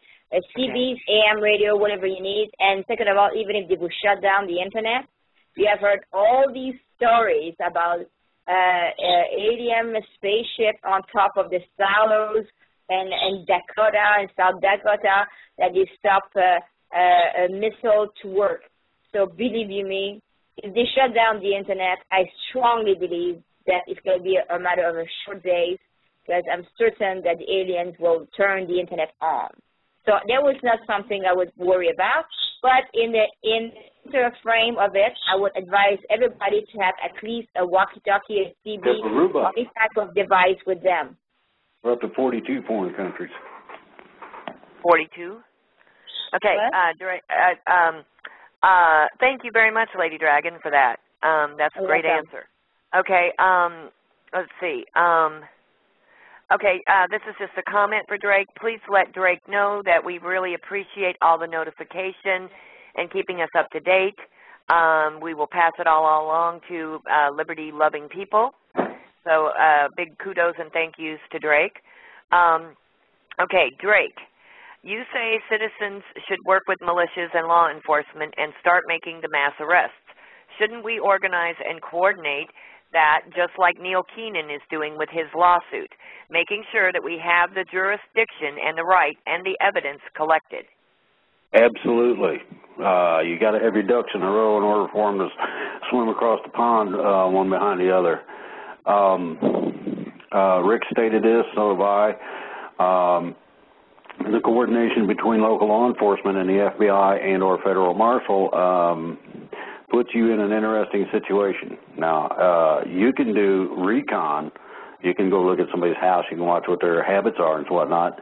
And you get a very good idea as to when the person's going to be home. If you do it at their house, it could be that you're going to go to their office. If you're going to go to their office, you need to know something about the office building. Very simple. This way your exits can be covered so that they can't get away, among other things. And you can do this in a very orderly manner. So, yes. Okay. All right, and then this kind of ties in.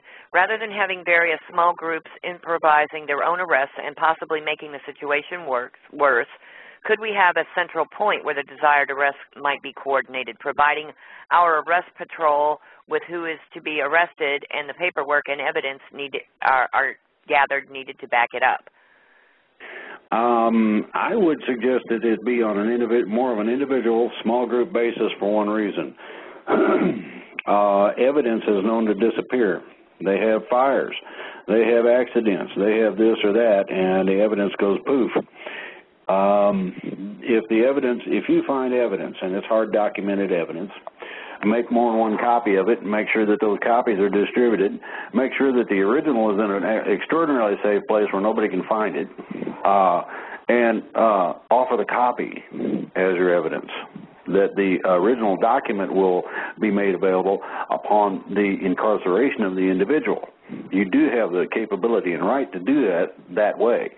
And when the original documentation then is put along with the copy, and it's seen to be exactly as the copy, then there's no question as to the validity of the document, first of all. Number two, it supports all actions taken. Okay? Okay, great. All right, let's see. Question from Oathkeeper for Drake. There is a prevailing opinion within my group that the Joint Chiefs of Staff are complete traitors to the Republic. Does paperwork exist to validate your statement that the Joint Chiefs told everyone to go shove it? I've been trying to get a hold of that memo for quite a while now, and so far I cannot provide that validation. I would love to get a hold of that. Now, if there's somebody listening out there who knows a clerk in the right place who could get me a piece of that information, oh boy, you would be a hero if you wanted to be known. If you don't want to be known, I will guarantee your absolute secrecy. Now, the Joint Chiefs did tell somebody to go shove it on more than one occasion. Now, Panetta also has been told to stick things where the sun don't shine. So some of these officials are being told what they can do with themselves. Problem is, I've also heard of a lot of corruption at the higher levels of command. How true that is also a problem of validation. In other words, until I see validation, I'm not going to accept the fact that they are either absolutely clean or absolutely dirty. And that's true of everybody. I only trust certain people, and I trust myself, and everybody else is suspect. And that's the way I'm going to look at it until such time as I see different. Okay, great. Oh, and by the way, people are commenting they like this rapid-fire questioning. Okay, and getting the answers. Okay, here's one. Isn't General Martin Dempsey a good guy? He has been countering Obama's efforts to Star Wars, right? Yes. Okay. I'm not going to say no more. Yes. Okay. This is a question for Minuteman, for Rick. Can one join a militia without being a gun-toting type? Yes, they can. The militia needs support of all kinds, and, well, what every citizen needs to know is basically they are the militia. Okay. Here's one more quick question. If Obama knows 75% of military and police is against the cabal, how does he expect to declare martial law, and how does he expect to enforce the arms treaty? Why do you think nothing's happened so far? And why do you think you always see the guy pacing back and forth? I would suggest he's got problems and he's worried and his underwear is one size too shy of being where it should be. Rick? Yeah, I totally agree. Look, folks, the idea of martial law is about really impossible when you think about it. Me and Drake's went into this before. Their capabilities would probably anywhere from 8 to 12 big cities, and that will just put the rest of the country on alert. Okay. All right. Next question is, this is an email pertaining to the Karl Rove arrest attempt and the resultant trespassing conviction instead. On your next show, Drake, can you please comment on why this failed, please? The local police evidently refused to do their job, it seems, but should the citizens have then gone to the FBI, how could they have avoided the trespassing charges? As I've stated before, you need to have your ducks in a row. Okay. And part of the ducks in a row is getting the cooperation of local law enforcement. It only takes one officer. Number two, you need to have a federal officer involved in that, be that a federal marshal or an FBI agent. There's a variety of different federal officers that can assist in what you're doing. Each and every one of them took the same oath.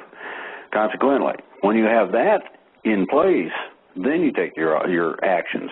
Karl Rove, oh boy, he do need to be arrested, but you got to do it right. Okay. Why does Drake's American National Militia site have a blinking green light now? That was a tactical green light. I guess we can turn the blink off. Okay, we can turn it out and wait for the next green light, correct? The financial one. The next green light's going to be the major green light. Okay. All right. So everybody knows that's the next one is the major one. Okay. All right. Couple more quick questions, and then I think we'll take a 5-minute break before we take the calls, because this will wrap up pretty much all the email and chat room questions. Okay. Why do we go for arrests wait a minute. Who do we go to for arrests if our sheriff is corrupt? The federal marshal? No. Any of the senior deputies, and it goes according to time, the assistant sheriff, in some cases you have those, then you start running down in the chain of command. Each one of the law enforcement officers is sworn an oath, and if they abide by that oath, then they will go along with what you're talking about. If not, then they need to be jailed, and that's how you go to the next level in chain of command. If the sheriff decides he's not going to cooperate, but his next in chain of command will, and then you got it. It's just that simple. Okay. How do we get military support if our National Guard and local military are out of the country? First of all, this is the amount of military capability has not been tapped. The reason it has not been is because they do not have sufficient equipment to send them. Therefore, you got National Guard all over the place in terms of assistance. Then to go along with this, you also have the standing active military. There's quite a few of them here in the States. Within that, you also have the situation where a militia is basically confined within its state unless requested to repel, say, an invading force that's coming into 3 different states, then you get all the militias together and you go after them. There's a variety of things that goes into this, and when people read about militias, they need to understand that primarily the militia is made up of the people in the locale. This is specifically county. This is specifically the state within which you reside. That is your militia area. This does not mean that you cannot co-join militias in order to take on a larger force. So that's how that works. Okay. Did the good guys have track on the Jesuits and the Vatican? The latest releases on them seem to be very disturbing. Yes, there are some things that are going to come about dealing with those that are going to be surprising, and I'm not going to say any more. Okay. This is a kind of a comment question for Lady Dragon. People would like to know how the freedom movement is progressing in Canada, and if Canadians are interested in getting involved with the Canadian freedom movement, where do they go? Who do they get in touch with? That kind of thing. Thank you, Denise. Yes, it's a very good question. Canada, we're doing extremely well.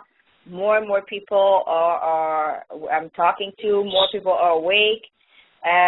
If they need information, they can contact me through the website fcm2012.com. Every day you have new news, important new news that has to do with what we're doing. When you go to that site, you always going to be on the cutting edge of the knowledge. Plus, I restarted my radio show, so every day you have importance plus my message of the day. So if you go there to ladydragon.com or fcm2012.com, you're never going to be out of the loop. You always have the breaking story. I did not do my recap yesterday because I wanted to, since I know that everybody was listening to me yesterday, would listen to me today. So look for it tomorrow for all the breaking news. I have a backlog of at least 3 days of news. So believe you me, news are piling up, and Drake as well. And people know Drake and Minutemen are here every Sunday and Wednesday. But in between this, I'm talking to Drake every single day. So if something arrives, we always hear. So you always have the news. Canada has done a lot of things lately. A lawsuit I told you about, the last lawsuit I put out is the lady that is suing the RCMP for sexual harassment. So more and more people all over, not only Canada, but all over the world are coming forward with lawsuits. So this is very positive. But like I said, you can reach me to that website. Okay, and another question for you, Lady Dragon, is Canada doing taking the same steps that were done in America for freedom in the form of paperwork? And if so, where does that stand? They have been working. They have been working on paperwork for over 12 years, and they are ready. And they're working on it, and they're ready to move in a time frame that when they permit. Okay. All right. Okay. Can we please ask Minuteman who can I contact in the North Carolina militia? Please come to RAM and join the website. That's www.ramsite.com, RAM site. Go to your North Carolina group, your North Carolina state group, and get a hold of Stell in that group. Okay. All right. And then there was somebody else that asked about Nebraska, and that would be the same answer. Right. Okay. Let me go into a little bit of something here. Drake's site is an information site for upcoming news or current news, and my site provides the membership for people to join, communicate, and to build their groups. That's the difference between the two sites. The two sites work together very well. That's the purpose underscore the two sites and their differences, folks, is mine is a membership site. You can come in there and contact somebody within your state group. So those people that's wanting to join RAM, in our greet, we tell folks it's good to join your state group. Get in there. You'll see a reply all to every member within that group. Click on that, write you a message, and send it off to every member of the group, and hopefully somebody will come back there and get in touch with you and try to educate you and get you involved. Okay. All right. About Hillary signing the UN ban, what do we do if she actually signs it, or will the military take care of that? She's so guilty of so many things, I'm not sure which way she needs to be thrown. Doesn't matter if she signs it. Secretary of State does not have the capacity to author or sign legislation in terms of anything other than certain treaties, and only certain specific treaties and agreements of that nature. She cannot fool with the legislation, but seeing as how she helped author the thing and seeing as how she thought it was such a grand idea, I think she should be stripped of all of her protection who do wear guns, so that she can feel how it feels to be naked out there in the world. Okay. Two more quickies, and then we'll take a quick break before we begin taking our calls. Okay. Ask Drake who is putting all those weird posts on his website that don't seem to correspond with what we're doing. What kind of, I don't know which kind of weird posts that they're I don't know what about. Weird posts they're talking about, but please clarify, and if you have questions about that, send your email to onefreepeople@gmail.com or Drakeanswers@gmail.com, please. I can give a little summation of that. Now, one of them that I sent today is weird because it talks about psychology. And if you look at it in that light, under that idea, it makes a lot of sense. And so that's the one about the neon god that we have made by this. Get your Fruit Loops, that sort of thing. Okay. And here's another one for you, Rick. I had written to the through the RAM site, contacted the Nebraska militia, and it's been 2 weeks, and I've had no response. If they have no response through the RAM site, is there other avenues, other ways to contact? You betcha. Create your own group, folks. What you got to realize is many of us had to do what many are having to do now, and that is to create the group. Okay. A lot of people, don't have groups in their area, and that's what RAM is there for, is to give you the information you need to create a lawful group, a professionalized group in your area. Take me, for instance. When I got into the militia movement, there was nobody in the north quadrant of Florida. So I lived in Florida at the time. And I basically took the bull by the horns and, started groups going. And that's how it works, folks. Somebody has to take the responsibility to just take that bull by the horns and get it going. Okay. All right. What say we take another 5-minute break, and then we will go to our callers? You betcha. Sound like a plan? Let's do it. Okay. Yes, Danny. Great. Okay. Thank you very much, all of you, for answering those questions. I really appreciate that, and thank you to our listeners. You've got some great questions, and I know we've got we've had a lot of information flowing this week, and things are really ramping up, and I'm hoping that we're answering the bulk of your questions. So we're just going to take a brief break and back in just a minute, and thank you, callers, for your patience. Okay, we are back, and I hope everyone once again got a break. And let's, Drake, are you there? I'm ready.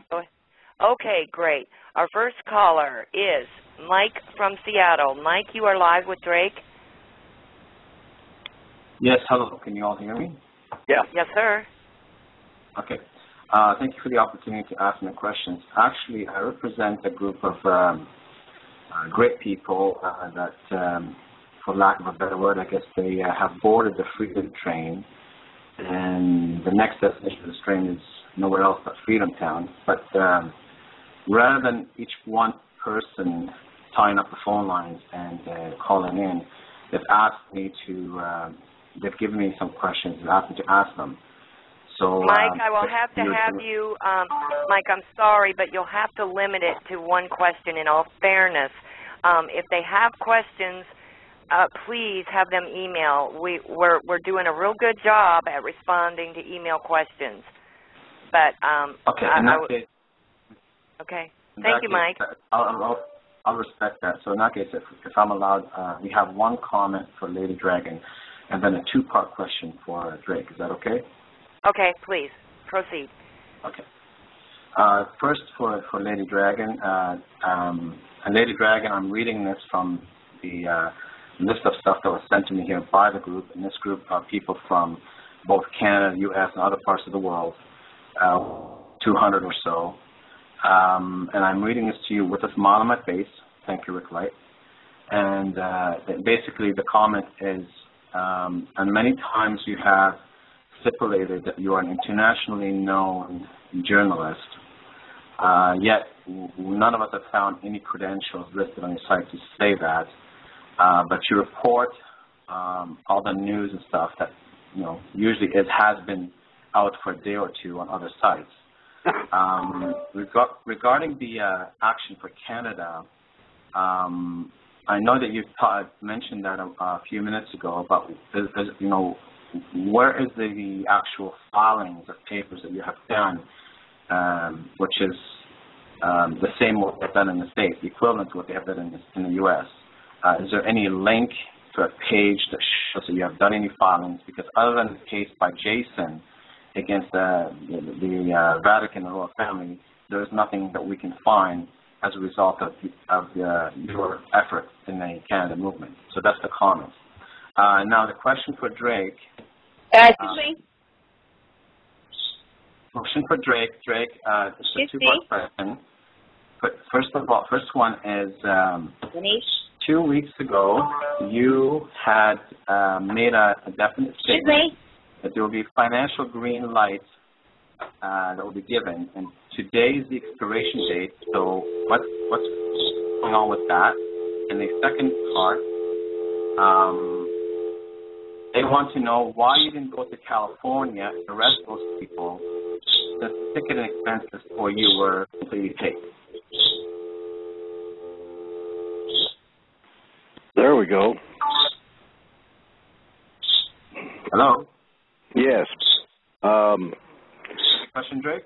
Yeah, you say why go to California to arrest people? No. The question was, hello? Why did you go to California to arrest those people since your tickets and expenses were paid? No, you muted me. No, you're not muted, honey. Yes, I'm trying to talk, and I'm muted. We're going to have to entertain Lady Dragon. The man has your credentials and a few other things, and maybe links that can help. That was supposed to be a comment, but it also questions Lady Dragon's credibility. I think she should be allowed to respond to that. Amen. Okay, she's trying to speak. Lady Dragon, can you hear us? Can you hear me? Yes, we can. I hear you, Lady Dragon.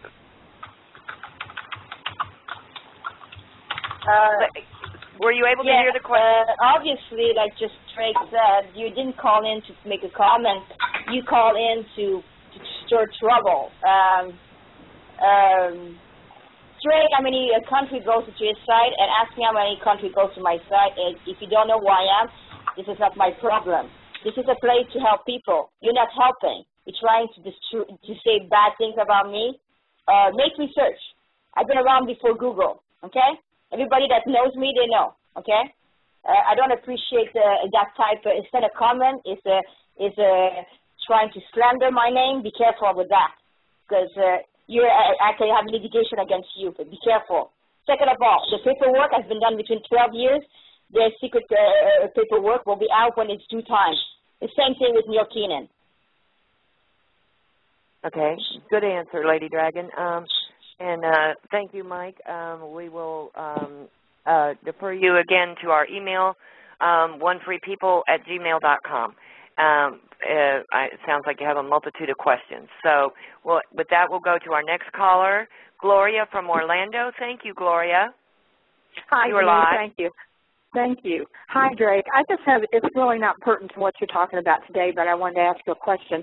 Last week, they had a part of a glacier in Greenland fall off into the ocean, and it hasn't melted. It's still floating, I believe.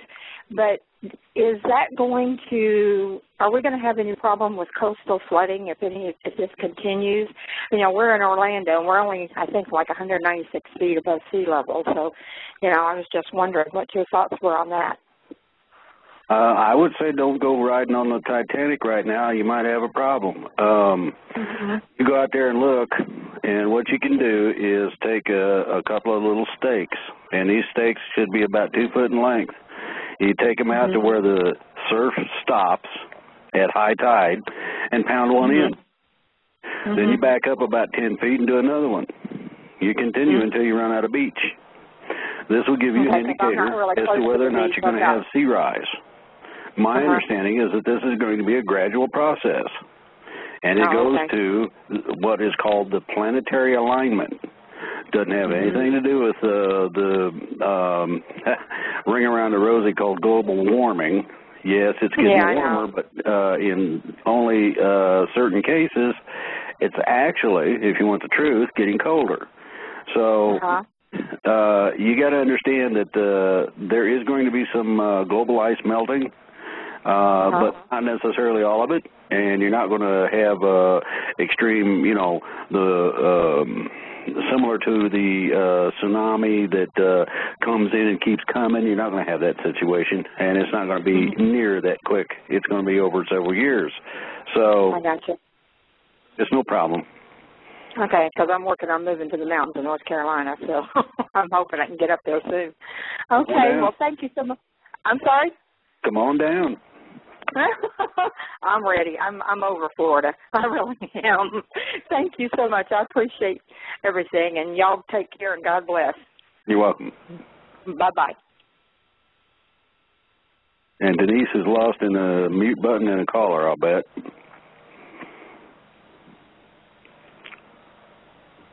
Now, this is interesting. Okay, Drake, I'm sorry. Lady Dragon, her call dropped, and she's trying to call back in, so excuse me for just a moment. We have Grammy J.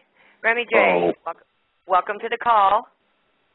Hello, everybody. Hello, hey, Grammy. I love you guys. Love you, too. And I'm really thrilled that most of the people are getting the importance of all the information that's been coming out in the last couple days, the White Hat report, the email that you were allowed to reveal that Neil Keenan had sent to you, the David Wilcox, the great revealing. I am just so impressed that most people are getting it, and they're passing it out, and they realize how close we really are to what is about to happen.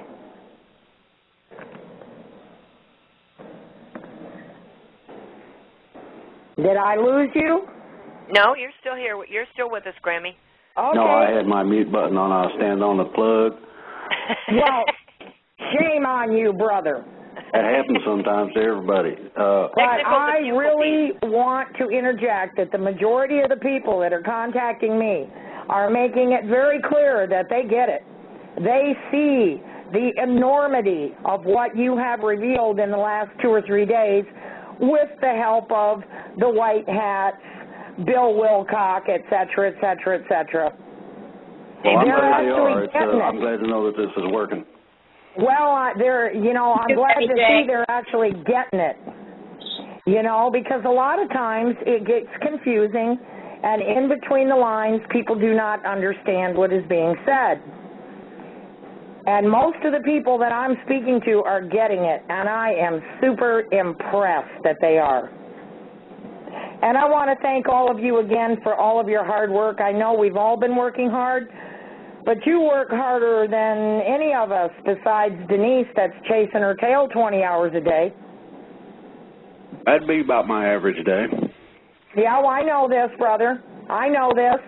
And I believe that the majority of the people out there do realize how tirelessly we are all working for only one reason, to wake up the planet, to unite the people so that they know what is going on. I can only tell you that I got goose pimples when those posts started flying at me yesterday. I was moving so quick to get those out, get them posted, get them on the Global Voice 2012, get them on my homepage. I'm so busy I don't have time to keep up with anything other than that on top of my business. I'm there. I'm at your side. I'm loyal to all of you. Drake and Company, which I'm honored to say includes me and Denise. Love to all of you. Lady Dragon, Minuteman. Drake, big hugs to my brother and sister. Thank you, Grammy J. Well, God bless all of you. And that's basically all I had to say today. But if Denise could leave me on live for a little while, I wouldn't mind interjecting a comment or two if we have someone else come in like the one that just came in a minute ago. Thank you, Grammy. Appreciate that. You know, I would like to love you. If you'll keep me live, I'd appreciate it. We'll do so. We'll do so. Thank you, ma'am. And I would like to interject that the message that Drake is putting out to all of us, and we've said this a million times if we said it once, Drake is a messenger. Drake is not the head honcho in charge. Drake has no control over time schedules, time constraints, but Drake does have information that he cannot yet divulge, that he cannot share with us, but as he is able to, he does so immediately. We are all working very tirelessly, and I want everyone to know that whether you support Drake or not, whether you support the freedom movement or not, we try to answer and be fair and answer everyone's questions and concerns. And this is a very volatile, very emotional time for the entire planet.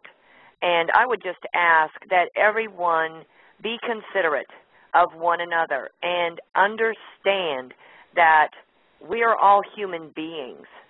And we all, every single person on this planet plays a part in this effort, in our freedom. It is imperative, it is important to everyone who lives and breathes and walks the planet. And Denise, may I interject something here, please? Please do. I'm asking the Great Spirit to put the right words in my mouth. The Great Spirit knows that I love everyone. I rightly do not like, trust, and respect everyone because I don't agree with a lot of the choices they make. But each one of us has a right to make choices, and we should respect that. However, this is our show. It was set up for my brother Drake to spread the word. He is the messenger. He is not God. The Great Spirit is God, and only the Great Spirit. Drake, among others, all of us have been called upon for a reason. May I humbly suggest that if somebody is going to call in to attack my friends, who include Lady Dragon, I believe they should be muted immediately, because the rules of this game is we get to ask one question. If somebody has a valid question, I am sure that anyone and everyone on this panel, on this show, will be more than happy to answer their question to the best of our ability. But no more time should be wasted when you've got wonderful people, I know, wonderful people, the majority, waiting in the queue, waiting to ask their question. And now I will shut up so you can get some more beautiful people in to ask their valid question. Thank you, Grammy. Yes. Again, this is not, if you have a personal opinion or a disagreement with any of our spokespeople, and that would include me, that would include anyone on Global Voice, Minuteman, Drake, Lady Dragon, we provide email addresses, we have a chat room, and if you're calling in to give a personal opinion, then it's kind of a waste of everyone's time. So let's move on. And Kate has been very patiently waiting, and Kate, thank you very much for allowing us to indulge and take some time on that. No problem. Thank you so much for having me and Drake, Lady Dragon, Minuteman, and definitely Denise. I want to thank you for all your hard work, and God bless you.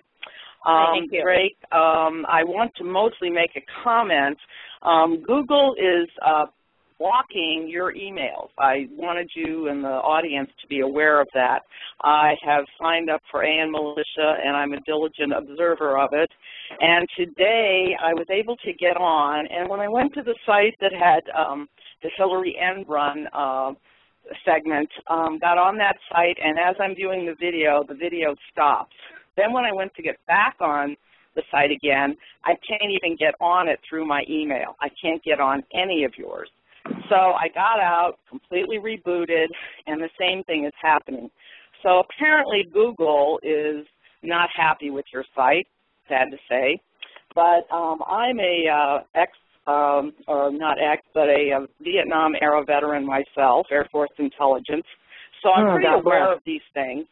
And I wanted you to be aware of that as well, that they're doing a pretty good job of blocking things. Great. Well, I have something to add about Google. The lady said. Hold on a minute, Lady Dragon. There's something simple people can do. When you go to make a search, you got an option: Google, Yahoo, and others. And those other search engines are coming up with it, so use one of them.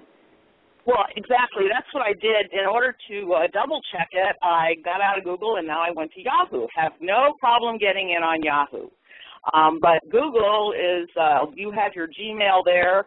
I wasn't able to send anything to one of the Gmails. It came back, and I went, okay, they're blocking me. Now, it could be because I'm very outspoken on Facebook, and especially the email that you sent the other day having to do with David Wilcox. I wrote a lengthy email as a preface and sent it to everybody I know. Because I feel the world does need to know, and a lot of people just don't believe what's going on. They're still in denial, which is sad to say. But I don't want to stay on. There's a lot of other people getting on. I just want you to be aware this is happening, and maybe you can correct it from your end. And thank every one of you. God bless you and keep you all safe. Thank you, ma'am. All right. Thank you very much, Kate. In order to help with facilitating things, Denise, we can set up emails through my website. Okay. You can do it that way if need be. Okay? Okay. Yes. And I want to add something concerning Google, because in Google there's some people, there's good and bad. There's some good. I've been around before Google, so Google always picks up my article. But when I talk about stuff they don't like aliens or military stuff, they ban me. And then the next day, it's up. That means there's good people in Google helping us, and there's bad people blocking us. So I encourage the good people in Google to step it up, please. Oh, good. Okay. Thank you. Thank you, Lady Dragon. Okay, and I will ask to, once we have answered your question, if you will please press the number 1 to remove your question from the queue so that we can take the next caller. Okay, so thank you very much. And now we have Buck from Atlanta. Buck, you are live. Thank you. Drake, David Wilkinson came up this week with a new post, and it was DOJ, U.S. Marshals have blown the lid off the 3-year investigation. 75% of the military aligned against the cabal this past week, he said. And then critical steps have been taken to remove powerful opposing forces loyal to cabal. Do you agree with all those statements? They seem time sensitive to right now. Well, yeah, I know about things in advance, but I'm not allowed to say them right at first, and sometimes other people get them first in terms of getting an okay, and so that happens. And, yeah, it's valid, and, yes, I knew about this. I knew about the struggle approximately 2 months worth of time ago. That the military was having serious problems, so they're beginning to really clamp down on the trouble and take care of it. And I applaud them for that. Okay, thank you. Yep.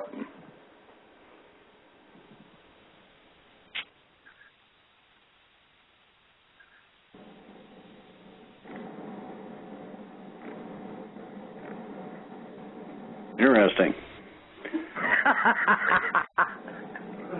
Denise, are you there? Okay, we have Terry from California, but she's not answering. Hang on just Hi. a moment. Oh, I'm right here, Denise. Sorry. Oh, okay, you are there. Okay, Sorry, honey. I didn't hear, so I apologize. Okay. Yeah, and I unmuted myself to see if you were there. So and then there was dead airspace. I apologize to everyone.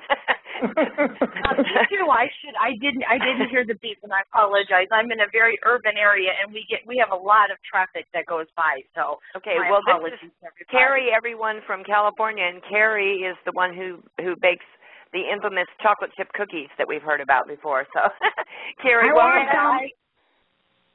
Welcome back, Carrie. Denise, you have my email address, so send it to everybody, and I need mailing addresses, and I will begin to start baking Freedom chocolate chip cookies. There we go. Thank you so much, Carrie. Okay, what have we got for Drake? I want to say that I just want to say this. I had a question, but I'm going to wait that for another time. I can email it. I would like to say that God bless all of you, and I love all of you, and what everybody's doing is great. One thing I have to say is that yesterday I was on, Rick, this is mostly for you. Hi, Minuteman. Hello. I was on the militia website yesterday after reading the emails from Drake, and I was very upset that I was trying to inform the other members on the RAM website yesterday, and what upset me was that they didn't want to listen, and they were calling Drake a fake and a propagandist, and that really upset me. Do people just not listen? Do they not even care, even in the militia? Well, I can't answer that for you, my dear. Unfortunately, everybody has their opinion. And that's RAM's for putting together militia. As far as sharing that other information, well, sometimes they view it as off point. And,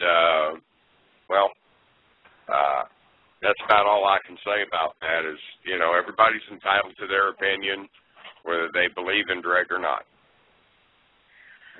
Okay. And don't let it get to you, girl. No, I won't. Denise, I'm going to direct this question to you. Okay. You said, and I heard this on the radio, like I said, the other question I have, I can wait. You said that it takes in excess of $350 a month to keep the radio program going? The radio and the websites combined. The hosting, the domains. We have the radio station. We have the website, globalvoice.us, globalvoice2012.us, excuse me. We have the chat rooms, the Facebook. Well, of course, Facebook doesn't cost anything, but the domains to host globalvoice2012.us, and the security. How much does all that cost a month? I'm very curious. And I'm asking for right around $350 or just above $350. The radio station itself is $250 of that. So it takes donations to do that, correct? Correct. Well, donations would help. So far, it's coming out of my income. Right. So, well, Denise, let me say this, okay? And if I can talk to you offline afterwards.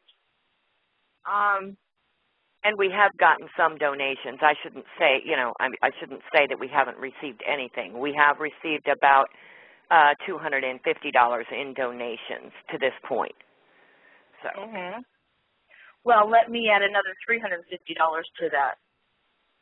Oh, God bless. Oh, honey. Oh, God bless you. Please. Please. Thank you, and God bless you. You're an amazing. I want to bring something up here.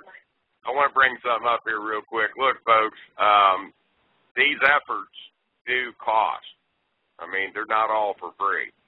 And we don't ask to be paid for our time. That's not what we ask for. But just consider that none of these entities on the website are really cheap. It can get costly. And sometimes it comes out of our own pockets. We don't mind. And God bless all y'all that pitch in to help. Yes. Well, I am very fortunate, even in this economy, to be working full-time. And I can talk to you more about that offline, Denise, but I can help financially, and I will. So let me help. I would like to help with, some every month, okay? Oh, thank you so very much. God bless you, Carrie. Okay, we're going to take our next caller. We have Siggy from South Carolina. Siggy, thank you for your patience and waiting. And I will let Marilyn know she is up next. Thank you, Siggy. Okay. I really just have a comment. I wanted to say the reason that it's so hard to get people to listen to all this stuff that I truly believe in and think that's going on is because it's such a heinous idea to think that your president and your government and your politicians that are there to serve you are all crooked and corrupt. And I mean, to wrap your head around that is just like you want to stick your head in a bucket and not want to, it's just unbelievable. So what I've been doing is I tell people I have like a list of things they can watch, like the Thrive movie, obviously, and there's a new movie out. It's just not in every state yet, but it's called Explosive 9/11, and that would be a good movie to see if it's in your area. And then there's another documentary called Inside Job that was done in 2010. That's on some of the channels right now that Matt Damon narrates, and it just puts, once you get people seeing those things and into the mode that, yeah, this is happening, this is really happening, that's what we have to do. Without scaring people, we have to get them to understand that this is the most important thing that probably has ever happened to them in their lives, and they don't even know it. So that's really, I wanted to thank all you guys, and you guys are great, and hopefully we'll get this all resolved soon and things will get better. So thank you. Thank you, Siggy. Okay, we have Marilyn from San Francisco. Marilyn, you're live. Oh, hi, thank you. This is for Drake or Rick, but I wanted to know, where do I go to find local police officers or the DA's oath of office, and if they don't have one, what do I do about it? But where do I go? I mean, do I go to a county building or the actual police office, or I just want to know who's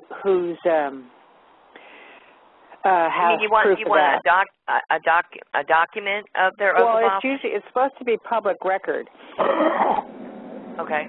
I would say that you should be able to Google that online in your state or even your county. Usually most counties have something online. Oh. And you should be able to gain that information off of that. Okay. Yeah, I would think that it's probably different from place to place. Like some of them it would be actually held at the police station, and some it might be at your city hall or something like that, or even your county. I've gone on a wild goose chase. That's why you might just contact your local mayor's office or something to find out where you would obtain that information. Oh, that's a good place to go. Okay. Oh, you wanted to comment, Lady Dragon? If they don't have one, then what? Yes, I'm going to give a good tip for everybody that's listening to us. Look in your local newspaper, okay? Anything that has to do with bankruptcy or taking over by something about the companies, look, they have sheriff or co-sheriff and stuff like that. This is why you start getting your sheriff and then everybody in your local area. You have it in your local newspaper all the time. In the like in the legal, in the business section. Okay. And in the legal notices section kind of thing? Exactly. That's the word I was looking for. Thank you, Denise. In the legal notices, this is where you always have it. You have the phone number and the people to reach at their office. Everybody, they say they are whatever attorney, whatever the thing it is, but it's all held by a sheriff. And this is why you're going to find your sheriff and your person in charge of the law in your local area. Okay. Great, Lady Dragon. That's for U.S. and Canada. Okay. All right. And thank you very much, caller. We really appreciate it, Marilyn.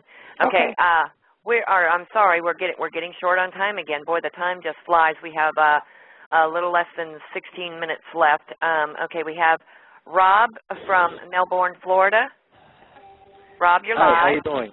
Thank you. Good, Rob. Hi, Drake. I've been following you for a while here. I just wanted to kind of run something past you. When they signed the document here on Friday, you said something about ink to paper within hours that martial law. Is there like something you can comment on? Is that kind of like a timing thing, and you'll be able to put that information out so we'll know when the results of those signings have been released? As soon as I find it out, it'll be available. That's going to be a shot fired around, or heard around the world kind of thing, I would think. Pretty much. Yeah. You can bet there'll be a lot of people monitoring that as it goes down. I'm pretty sure it's going to be on C-SPAN, other things. You've got Internet, live feeds to things like that. A lot of people will be monitoring that. Oh, I'm sure it'll be on Ustream and everything else, yeah. Oh, yeah. Yeah. Thank you, Rob. Appreciate the question. Thank you for the opportunity. Okay, thank you very much. Okay, we have Sheila from California. Sheila, you are live? Yes, I'm here. Yes, can you hear me? Yes, ma'am. You're live with Drake. Okay. Thank you so much. First of all, I wanted to thank all of you for not being perfect. That only makes you guys human. And a lot of the freedom workers get on my nerves sometimes, like David Wilcock and all the rest of you. But I love you for what you do. And if anybody is looking for perfection, they can go to the Pope. So I want to thank Drake for his tenacity. And I have greatly benefited from your information, Drake, on the hierarchy in Vatican. So my question, if you would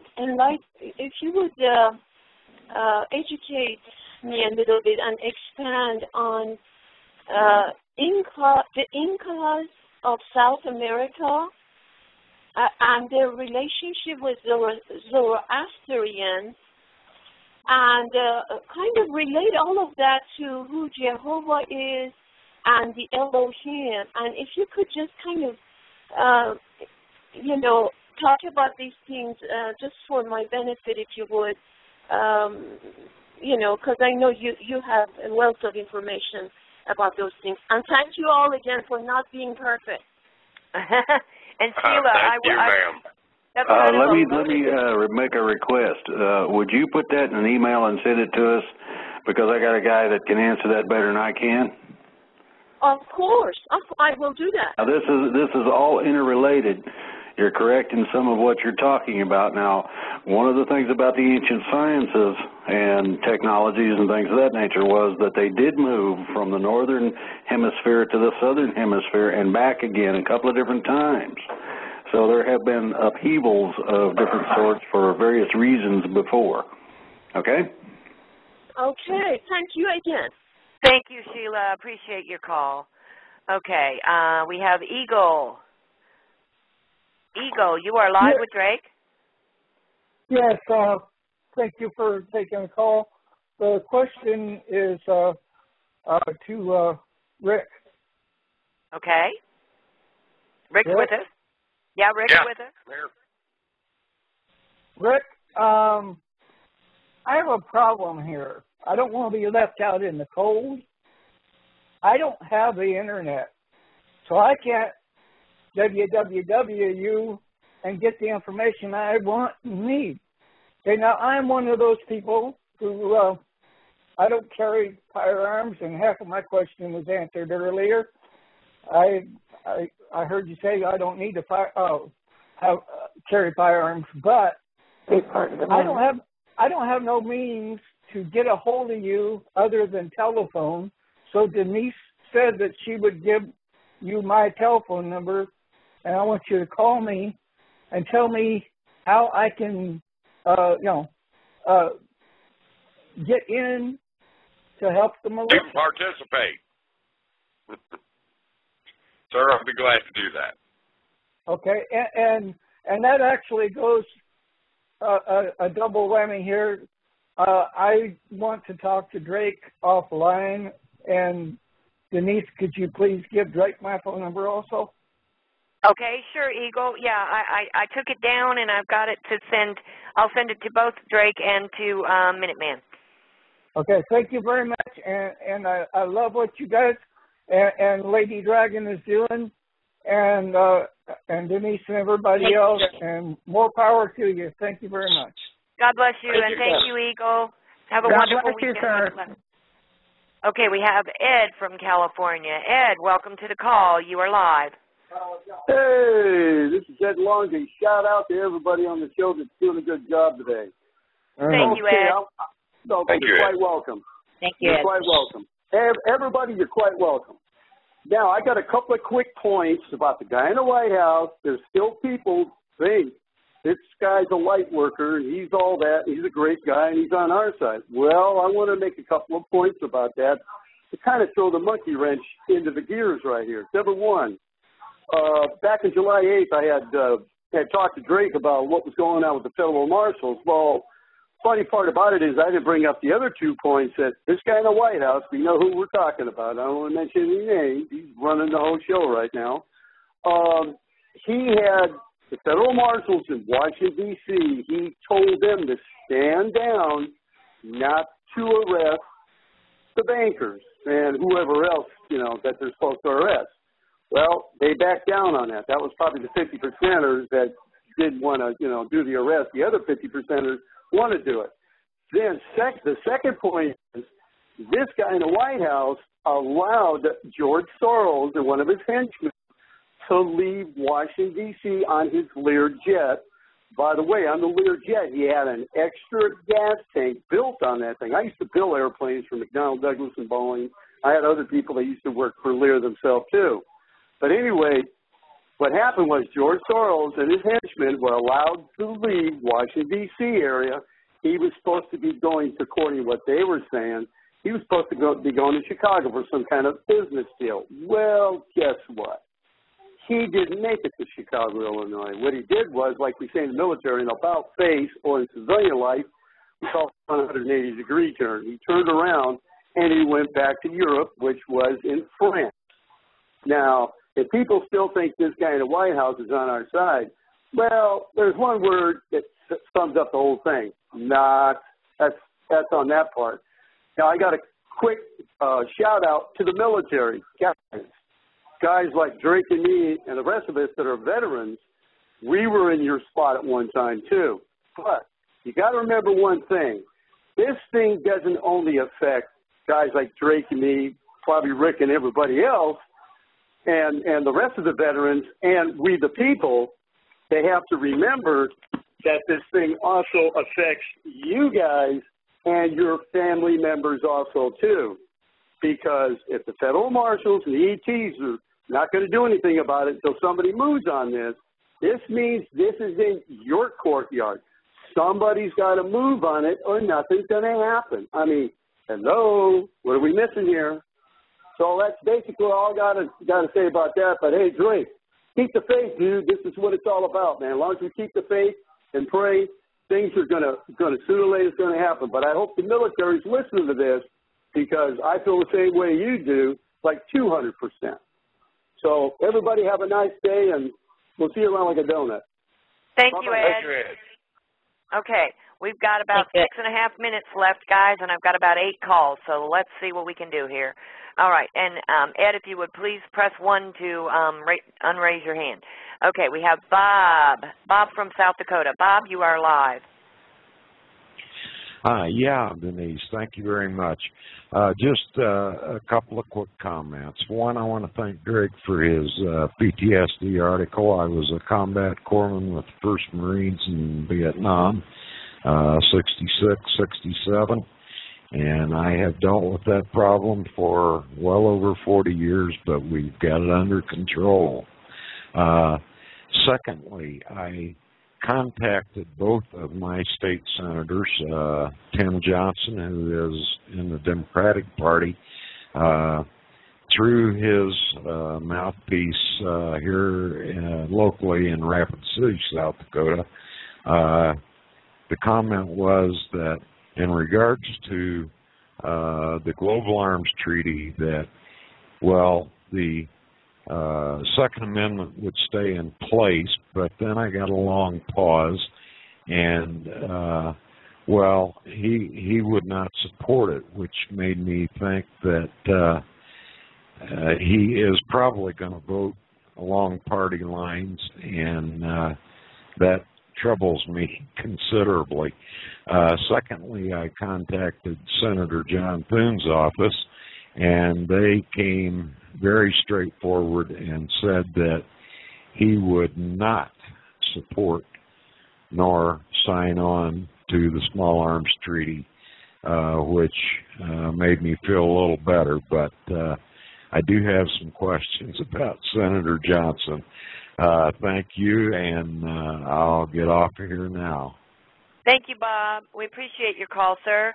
And friends, we will remind you, if we don't make it to your question, please feel free to write in to onefreepeople@gmail.com, and I've got some wonderful people helping, and we are, between Drake and Minuteman and Lady Dragon and myself and all, we are trying to get as many of your questions answered as possible, and we plan to set up a frequently asked questions page, which will be available on Drake's site as well as Global Voice 2012, and we will share that with all of you. Okay, so we have Andrea from New York. Andrea, you are live. Hi there, Drake, Minuteman, Lady Dragon. Good to hear all of you on this Sunday afternoon. I look forward to the radio call. I just had one question. Has anybody heard about the possible assassination attempt against Hillary Clinton in Israel? Yes, we did. Drake, you want to address that, please? That's good. And I find it interesting that a little piece of junk that was supposedly used didn't do any good. I'm surprised that the general protocol of not letting anything get any closer than that was not used, where you come running up on a convoy, you get blasted. Number 3 is that generally they fly people, they don't let them run on the ground. So I'd say it's all bogus.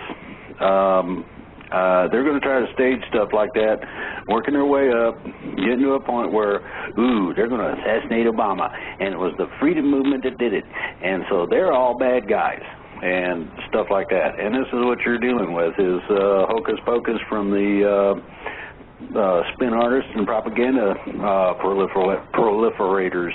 So that's what that is. Okay, well, add to that, please, Drake.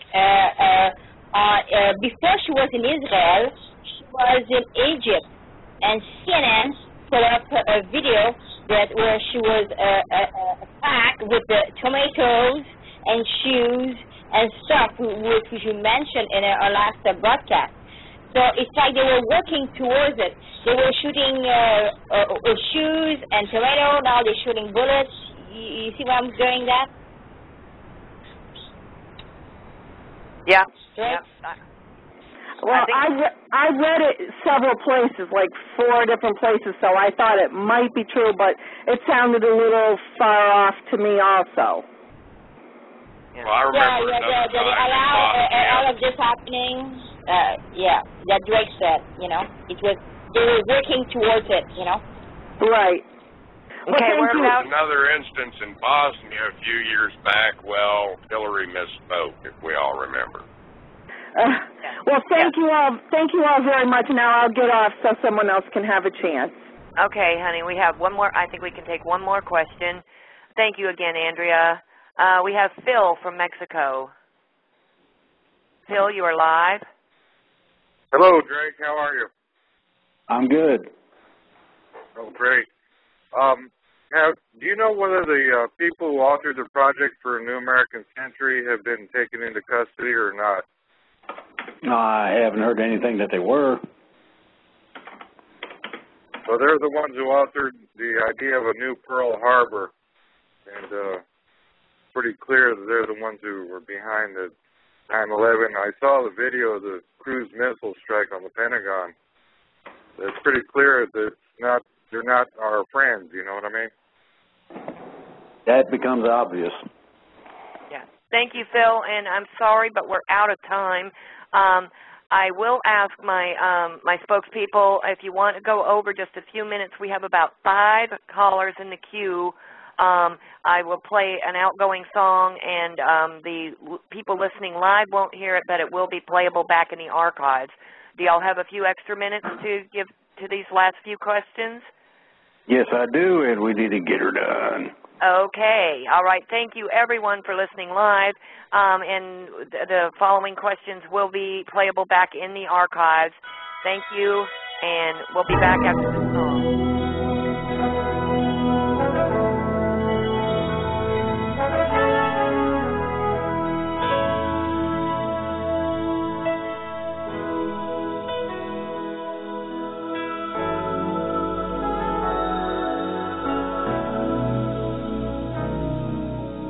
There comes a time when we heed a certain call, when the world must come together as one. There are people dying.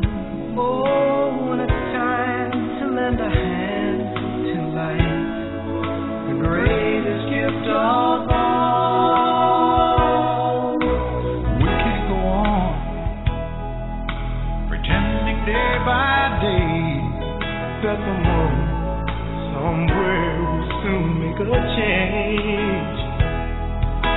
We all a part of God's great big family, and the truth, you know, love is all we need.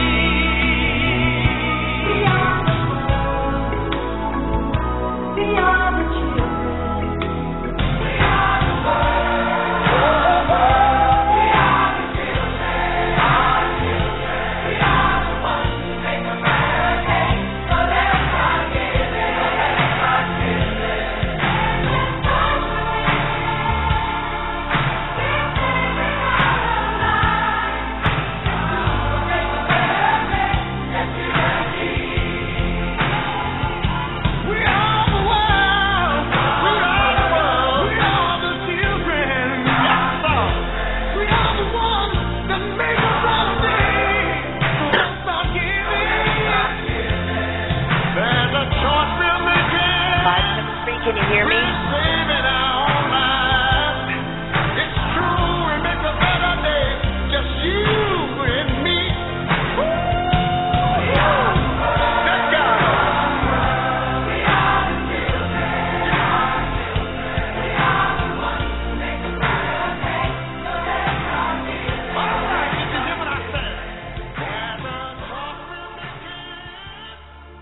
Okay, we are in overtime. Today is Sunday, July 22nd, and we had a couple more callers, and Drake and Lady Dragon are with us. Unfortunately, Rick dropped off. I hope he will be able to call back in case we have a question for Rick. Okay, let's see. We have Dan in Las Vegas. Dan, you are live. All right. Hey, thanks for taking my call and staying overtime. For all the ladies around the world, here's the Pots and Pan Brigade. It's time to wake up. Hey, back in April, I had mentioned that there was a group of entities that had been kicked out of over 100 countries, and there's 6,000 plus books that are no longer in the library. And that's the Jesuits. So I'm glad that someone's finally stepping forward and exposing evil for who it is. And Drake, if you're still on here, can you comment about Sir Francis Bacon and the New Atlantis? I try not to get into all that. You're talking about a lengthy answer, actually. But the ideology is sound in certain ways, but it's an allegorical manner. In other words, the ideology of it in terms of us rising into a golden age. That's primarily what that's talking about, okay? Okay. Thanks. Thank you very much, everybody, and God bless you.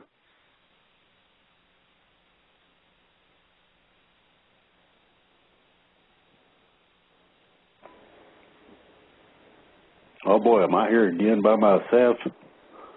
I'm here with you, and so is God. Oh. I'm here, Drake. Oh, there we go. It's kind of scary all by myself in a quiet room sometimes. I'm here as well, Drake. Don't worry, I'm here. We're here for you. Lady Dragon. I wonder what happened to Denise. I'm right here. I'm sorry. Caller. You're not sorry. You're busy. I was taking some more calls. We have, let's see, I don't know, about 4 or 5. 5 more questions. Okay. Okay, we have, let's see, let's add Sharon from Las Vegas.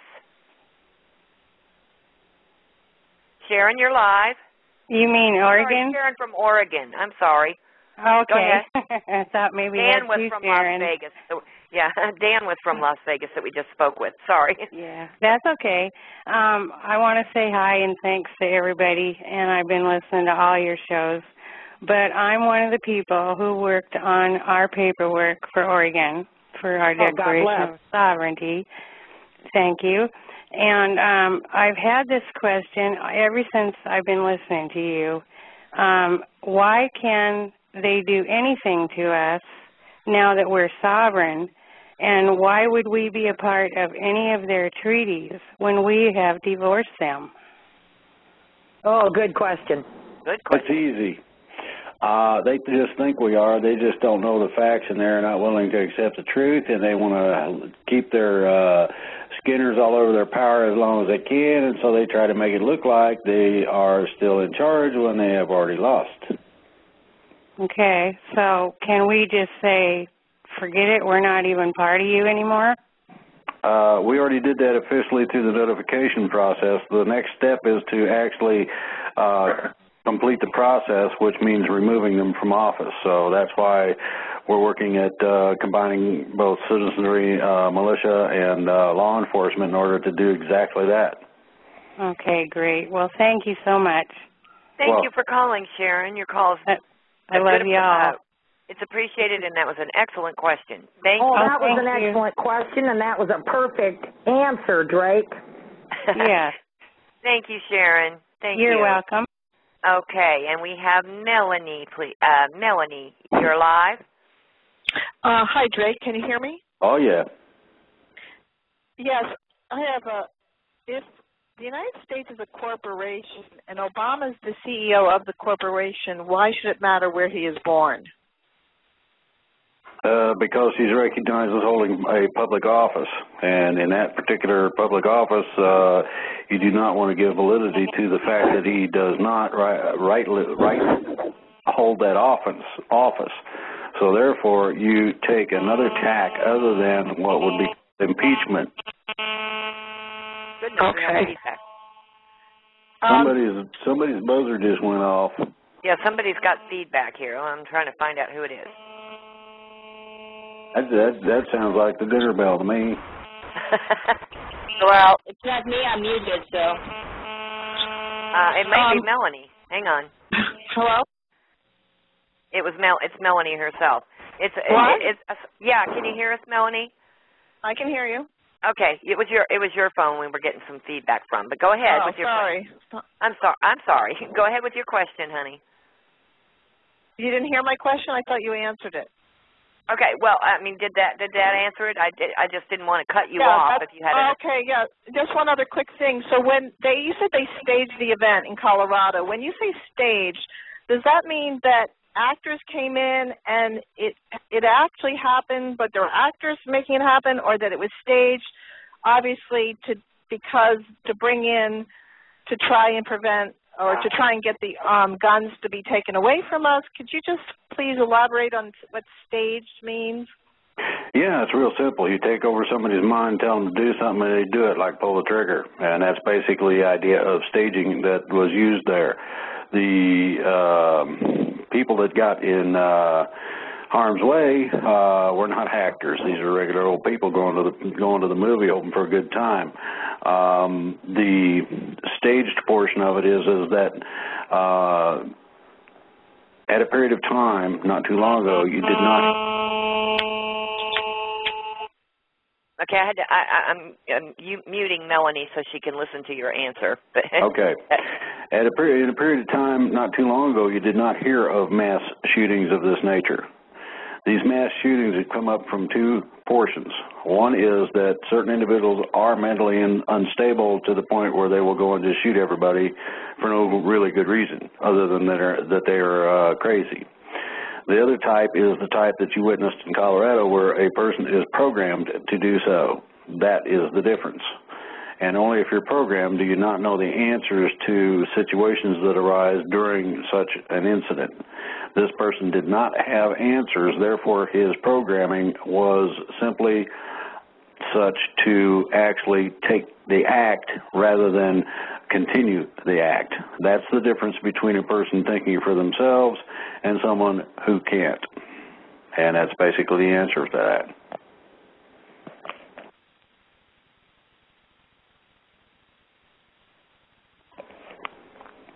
Okay, I am sorry again. Once again, I was taking another call. Just stay busy. It works better. Yeah, I was busy. Okay, people aren't they're not hitting one to unraise their hand. So I'm getting a little confused here. Okay, let's see.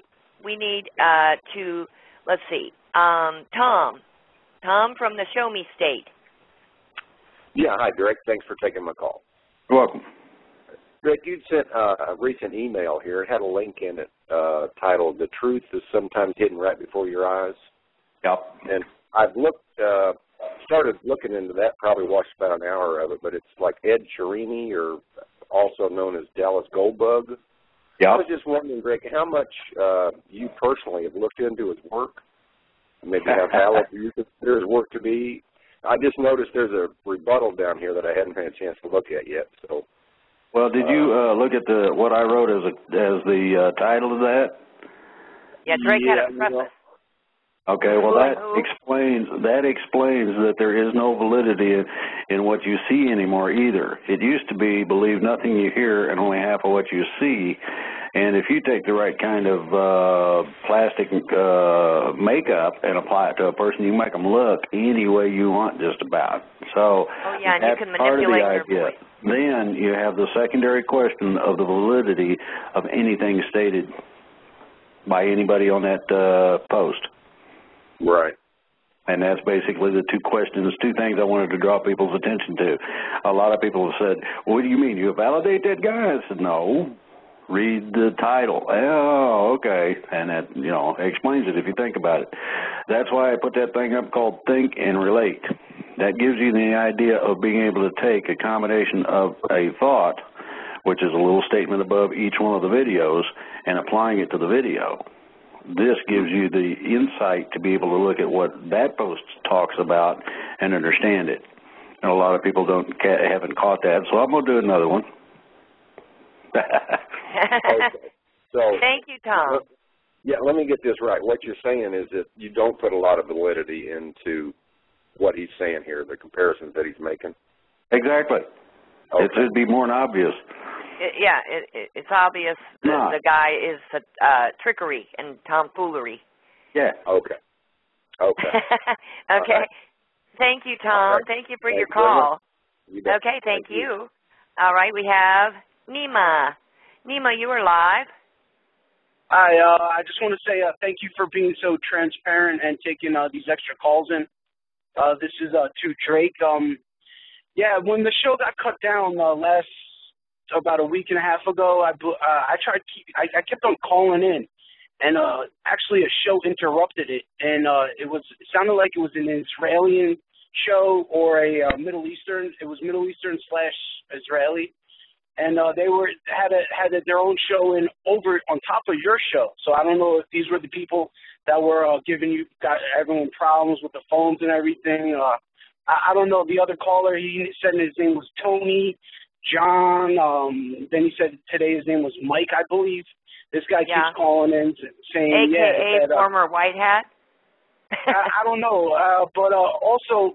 My situation is if these people like shut down your show and then brought on the show and we're literally speaking Arabic, it makes me put down the clues together saying how all right, if you look back a year and a half ago on the news with Gaddafi in Libya, how it was obvious Gaddafi, it was against the cabal, so they let the people kill him, in other words. And then now Syria, 16 months ago, Syria had the huge, enormous protesters. Now all you see is on the news 16 months later how the president is trying to overthrow the people in Syria now. Now, don't you think that the cabal, Clinton, whoever, want to work with the people that are working with them, like the president of Syria? Now, how do we know not that these Syrians are working with the cabal to try to fool around with our systems? Is my point, because I literally heard people speaking Middle Eastern. They had a whole radio show. They went on break. We're speaking. They had music playing like symphony, and I just shut it off 15 minutes after listening to it. But it sounded like it was coming from the Israeli / Syrian area of the Arabic speaking on the show. So you got anything to talk about Syria or anything with that, Drake? It doesn't have to do with the countries you're thinking about. What it has to do with is what was in the White Hats report that I posted about people screwing up communications, and those communications are held in the Department of Homeland Security. So I'm going to suggest that they need to quit stepping on my plug. I hear that. Thank you, Nima. I appreciate it as always. Okay, thank you again for everything you and everyone is doing. I really appreciate it. And we appreciate your calling in, Nima. Okay, Melanie, you'll remember, I had to put her on mute because her phone was giving feedback and she didn't get to finish. So, Melanie, you are back live again, so you can finish up your question. Thank you so much, Denise, and thank you, Drake, and thank you, Lady Dragon. How did they, is it through drugs, that how they, mind-altering drugs or whatever, to control this person to do these actions? Hello? Drake, she's speaking of the, the Colorado thing with the young man. She's asking if they use mind-controlling drugs or how they... There are about 5 basic things that are used today to include computer programming. This is the kind of thing where you can take almost anybody, and I mean this literally, and force them to accept a split personality type of situation within their own mind that is triggered when whatever trigger it is that sets them off. In other words, you get a phone call and they'll say, boo, or whatever the word might be. It could be anything from, as in Manchurian Candidate, they used a diamond.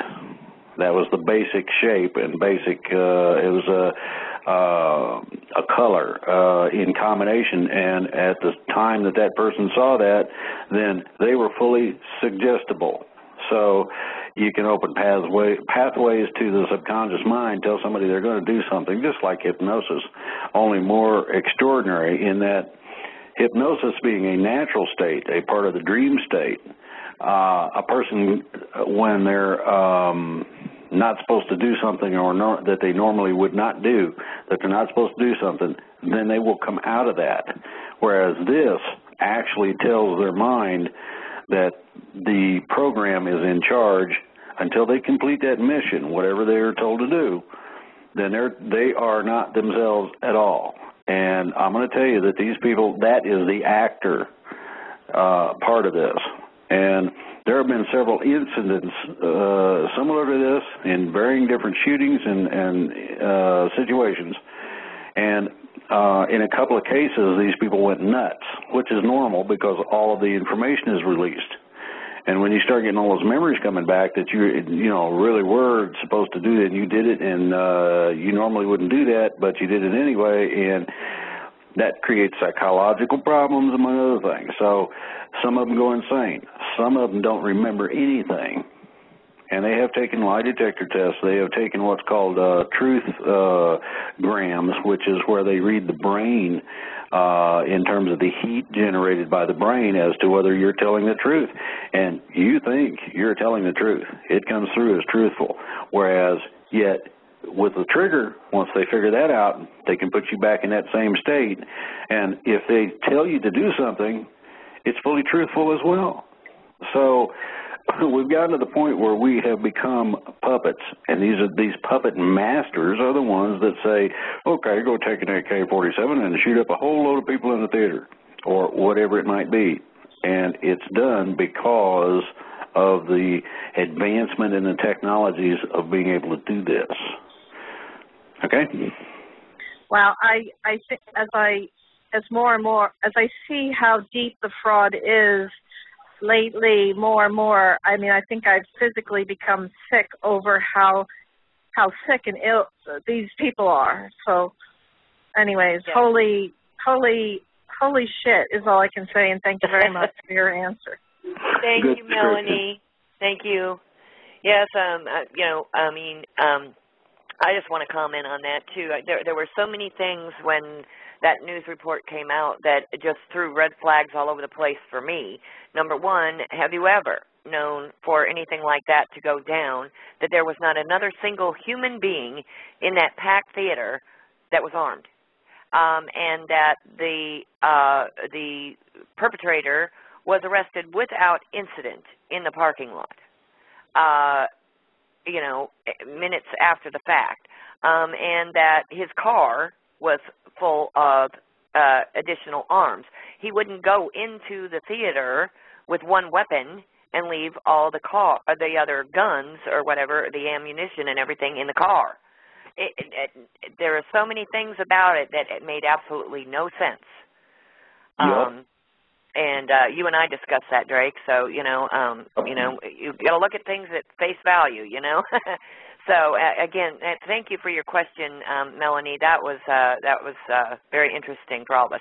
Okay, we have two more callers. First one is Seagull. Seagull, thank you for your patience and waiting. I guess my question is on that same subject. Is I watched those videos about the Truth Exposed, and I know that what they're saying is, we are messing with your mind, but they're not saying which part of it is actually messing with your mind. Are they saying that these things are staged and nobody really got killed and there's just actors in there, or are they saying, are they putting that out in order to cover up the fact that they have a Manchurian candidate going in there shooting people? I mean, I'm real confused on that because none of the above. What they did was, those are real people that got shot. Okay. Okay. What they did was they tested their programming in terms of what they could cause somebody to do. Okay, it's gotten very proficient in my estimation, and it's very scary that they can do such things. Personally, I refuse. I won't tell somebody I'm armed so that they don't say, well, you can't bring your gun in here, and then they watch you and check you or something like that. I don't flaunt the fact that I carry a gun everywhere I go. I cover it up simply so that people don't know I'm armed.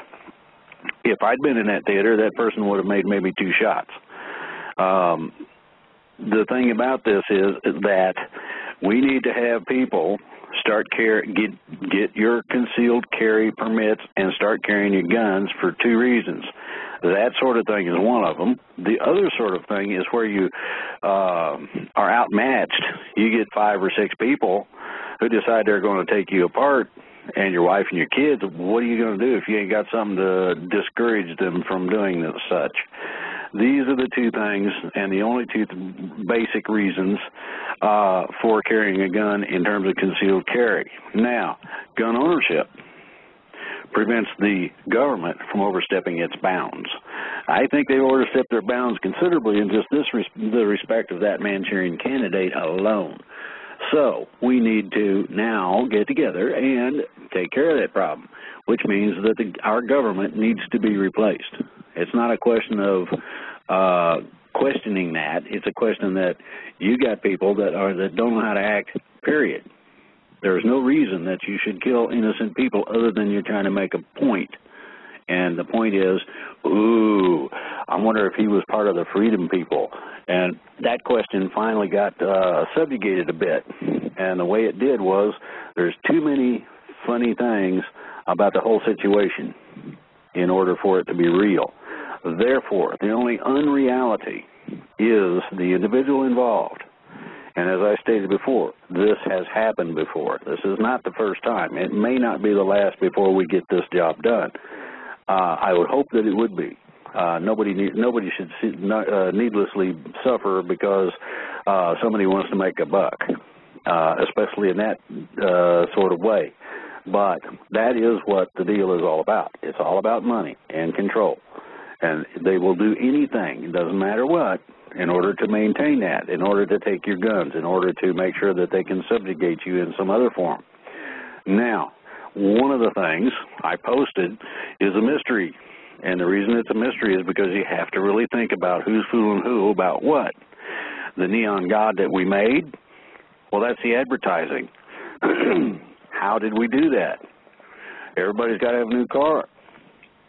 Everybody needs to be able to show off a new kitchen, etc. You figure it out. Anything that you can think of along those lines.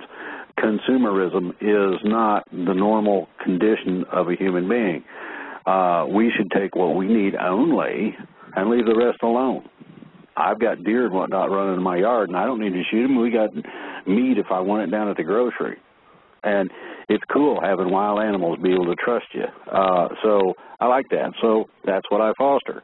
Everybody around here's got no hunting signs to keep people from shooting at them. So they're protected, and they understand that. This is where they come when hunting season happens.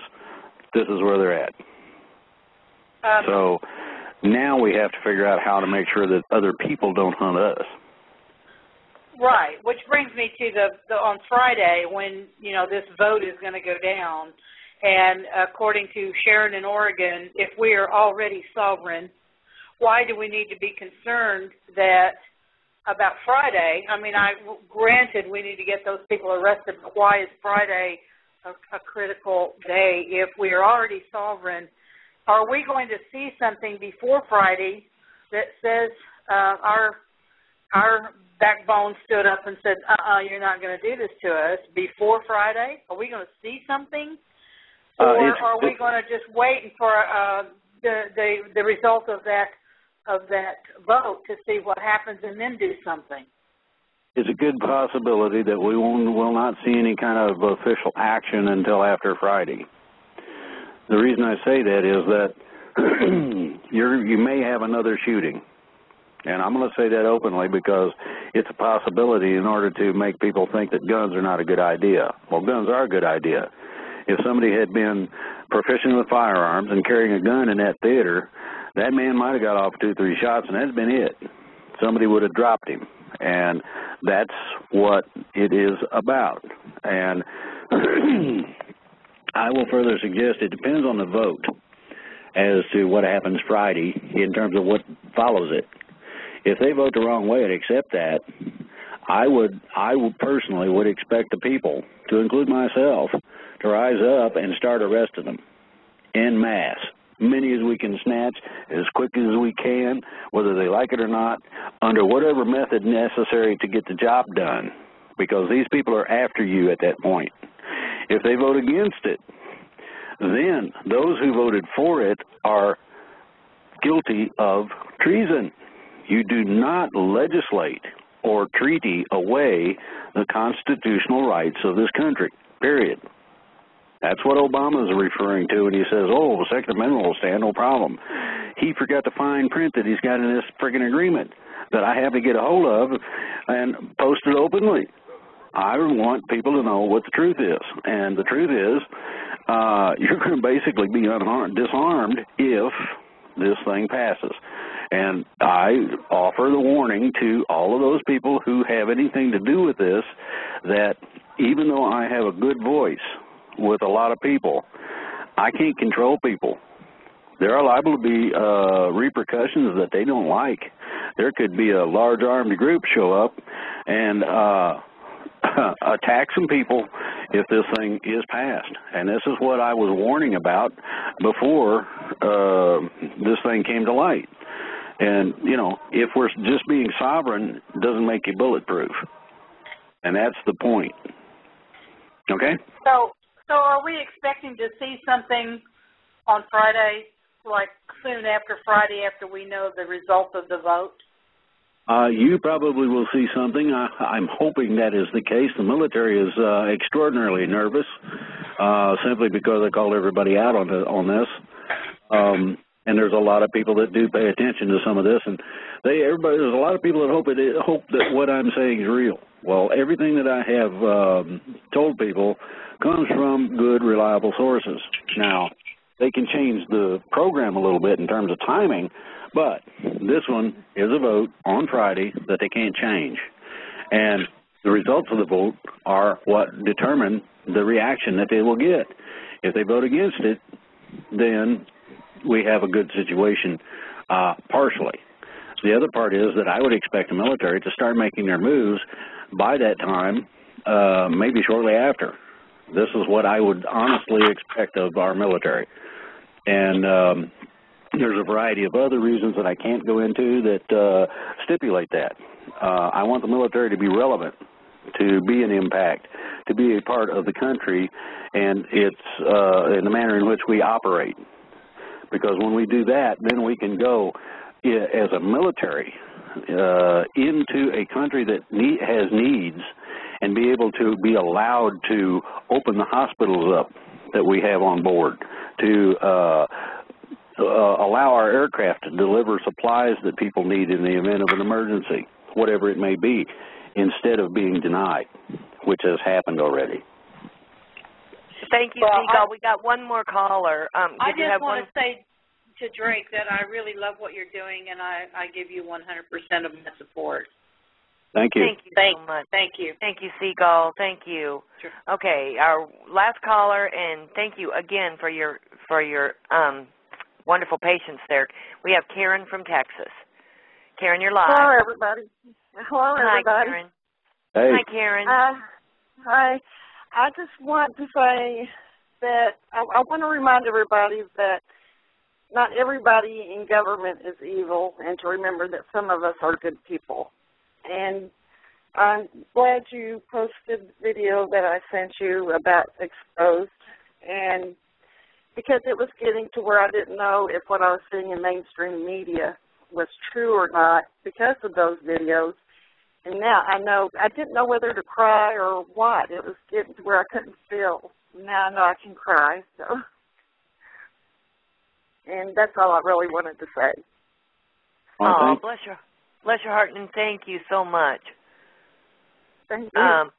Okay, with that, we have answered all of our callers, and I would like to thank Lady Dragon and Drake, of course, and Minuteman hasn't been with us on the overtime, and Grammy J's still with us. Does anyone have any closing remarks? Yeah, like I said, everybody take action. Know who is voting for what this week, who is voting for or against auditing the feds, and about the gun law. You need to know all this. It is very, very important, and anybody needs to reach me, you just go to ladydragon.com. You can reach me there. Drake? Get her done. Grammy J? And I say, may the Great Spirit bless everyone. Thank you. Thank you all so much. And I want to wish you all a blessed rest of the weekend. And thank you all for your unending love and support. And thank you all for being a part of my life and helping everyone through all of this. I'm forever indebted to all of you. So God bless you, Denise. Love you all. Okay, and I'm going to close with our theme song. And have a good weekend, and we'll see everybody on Wednesday.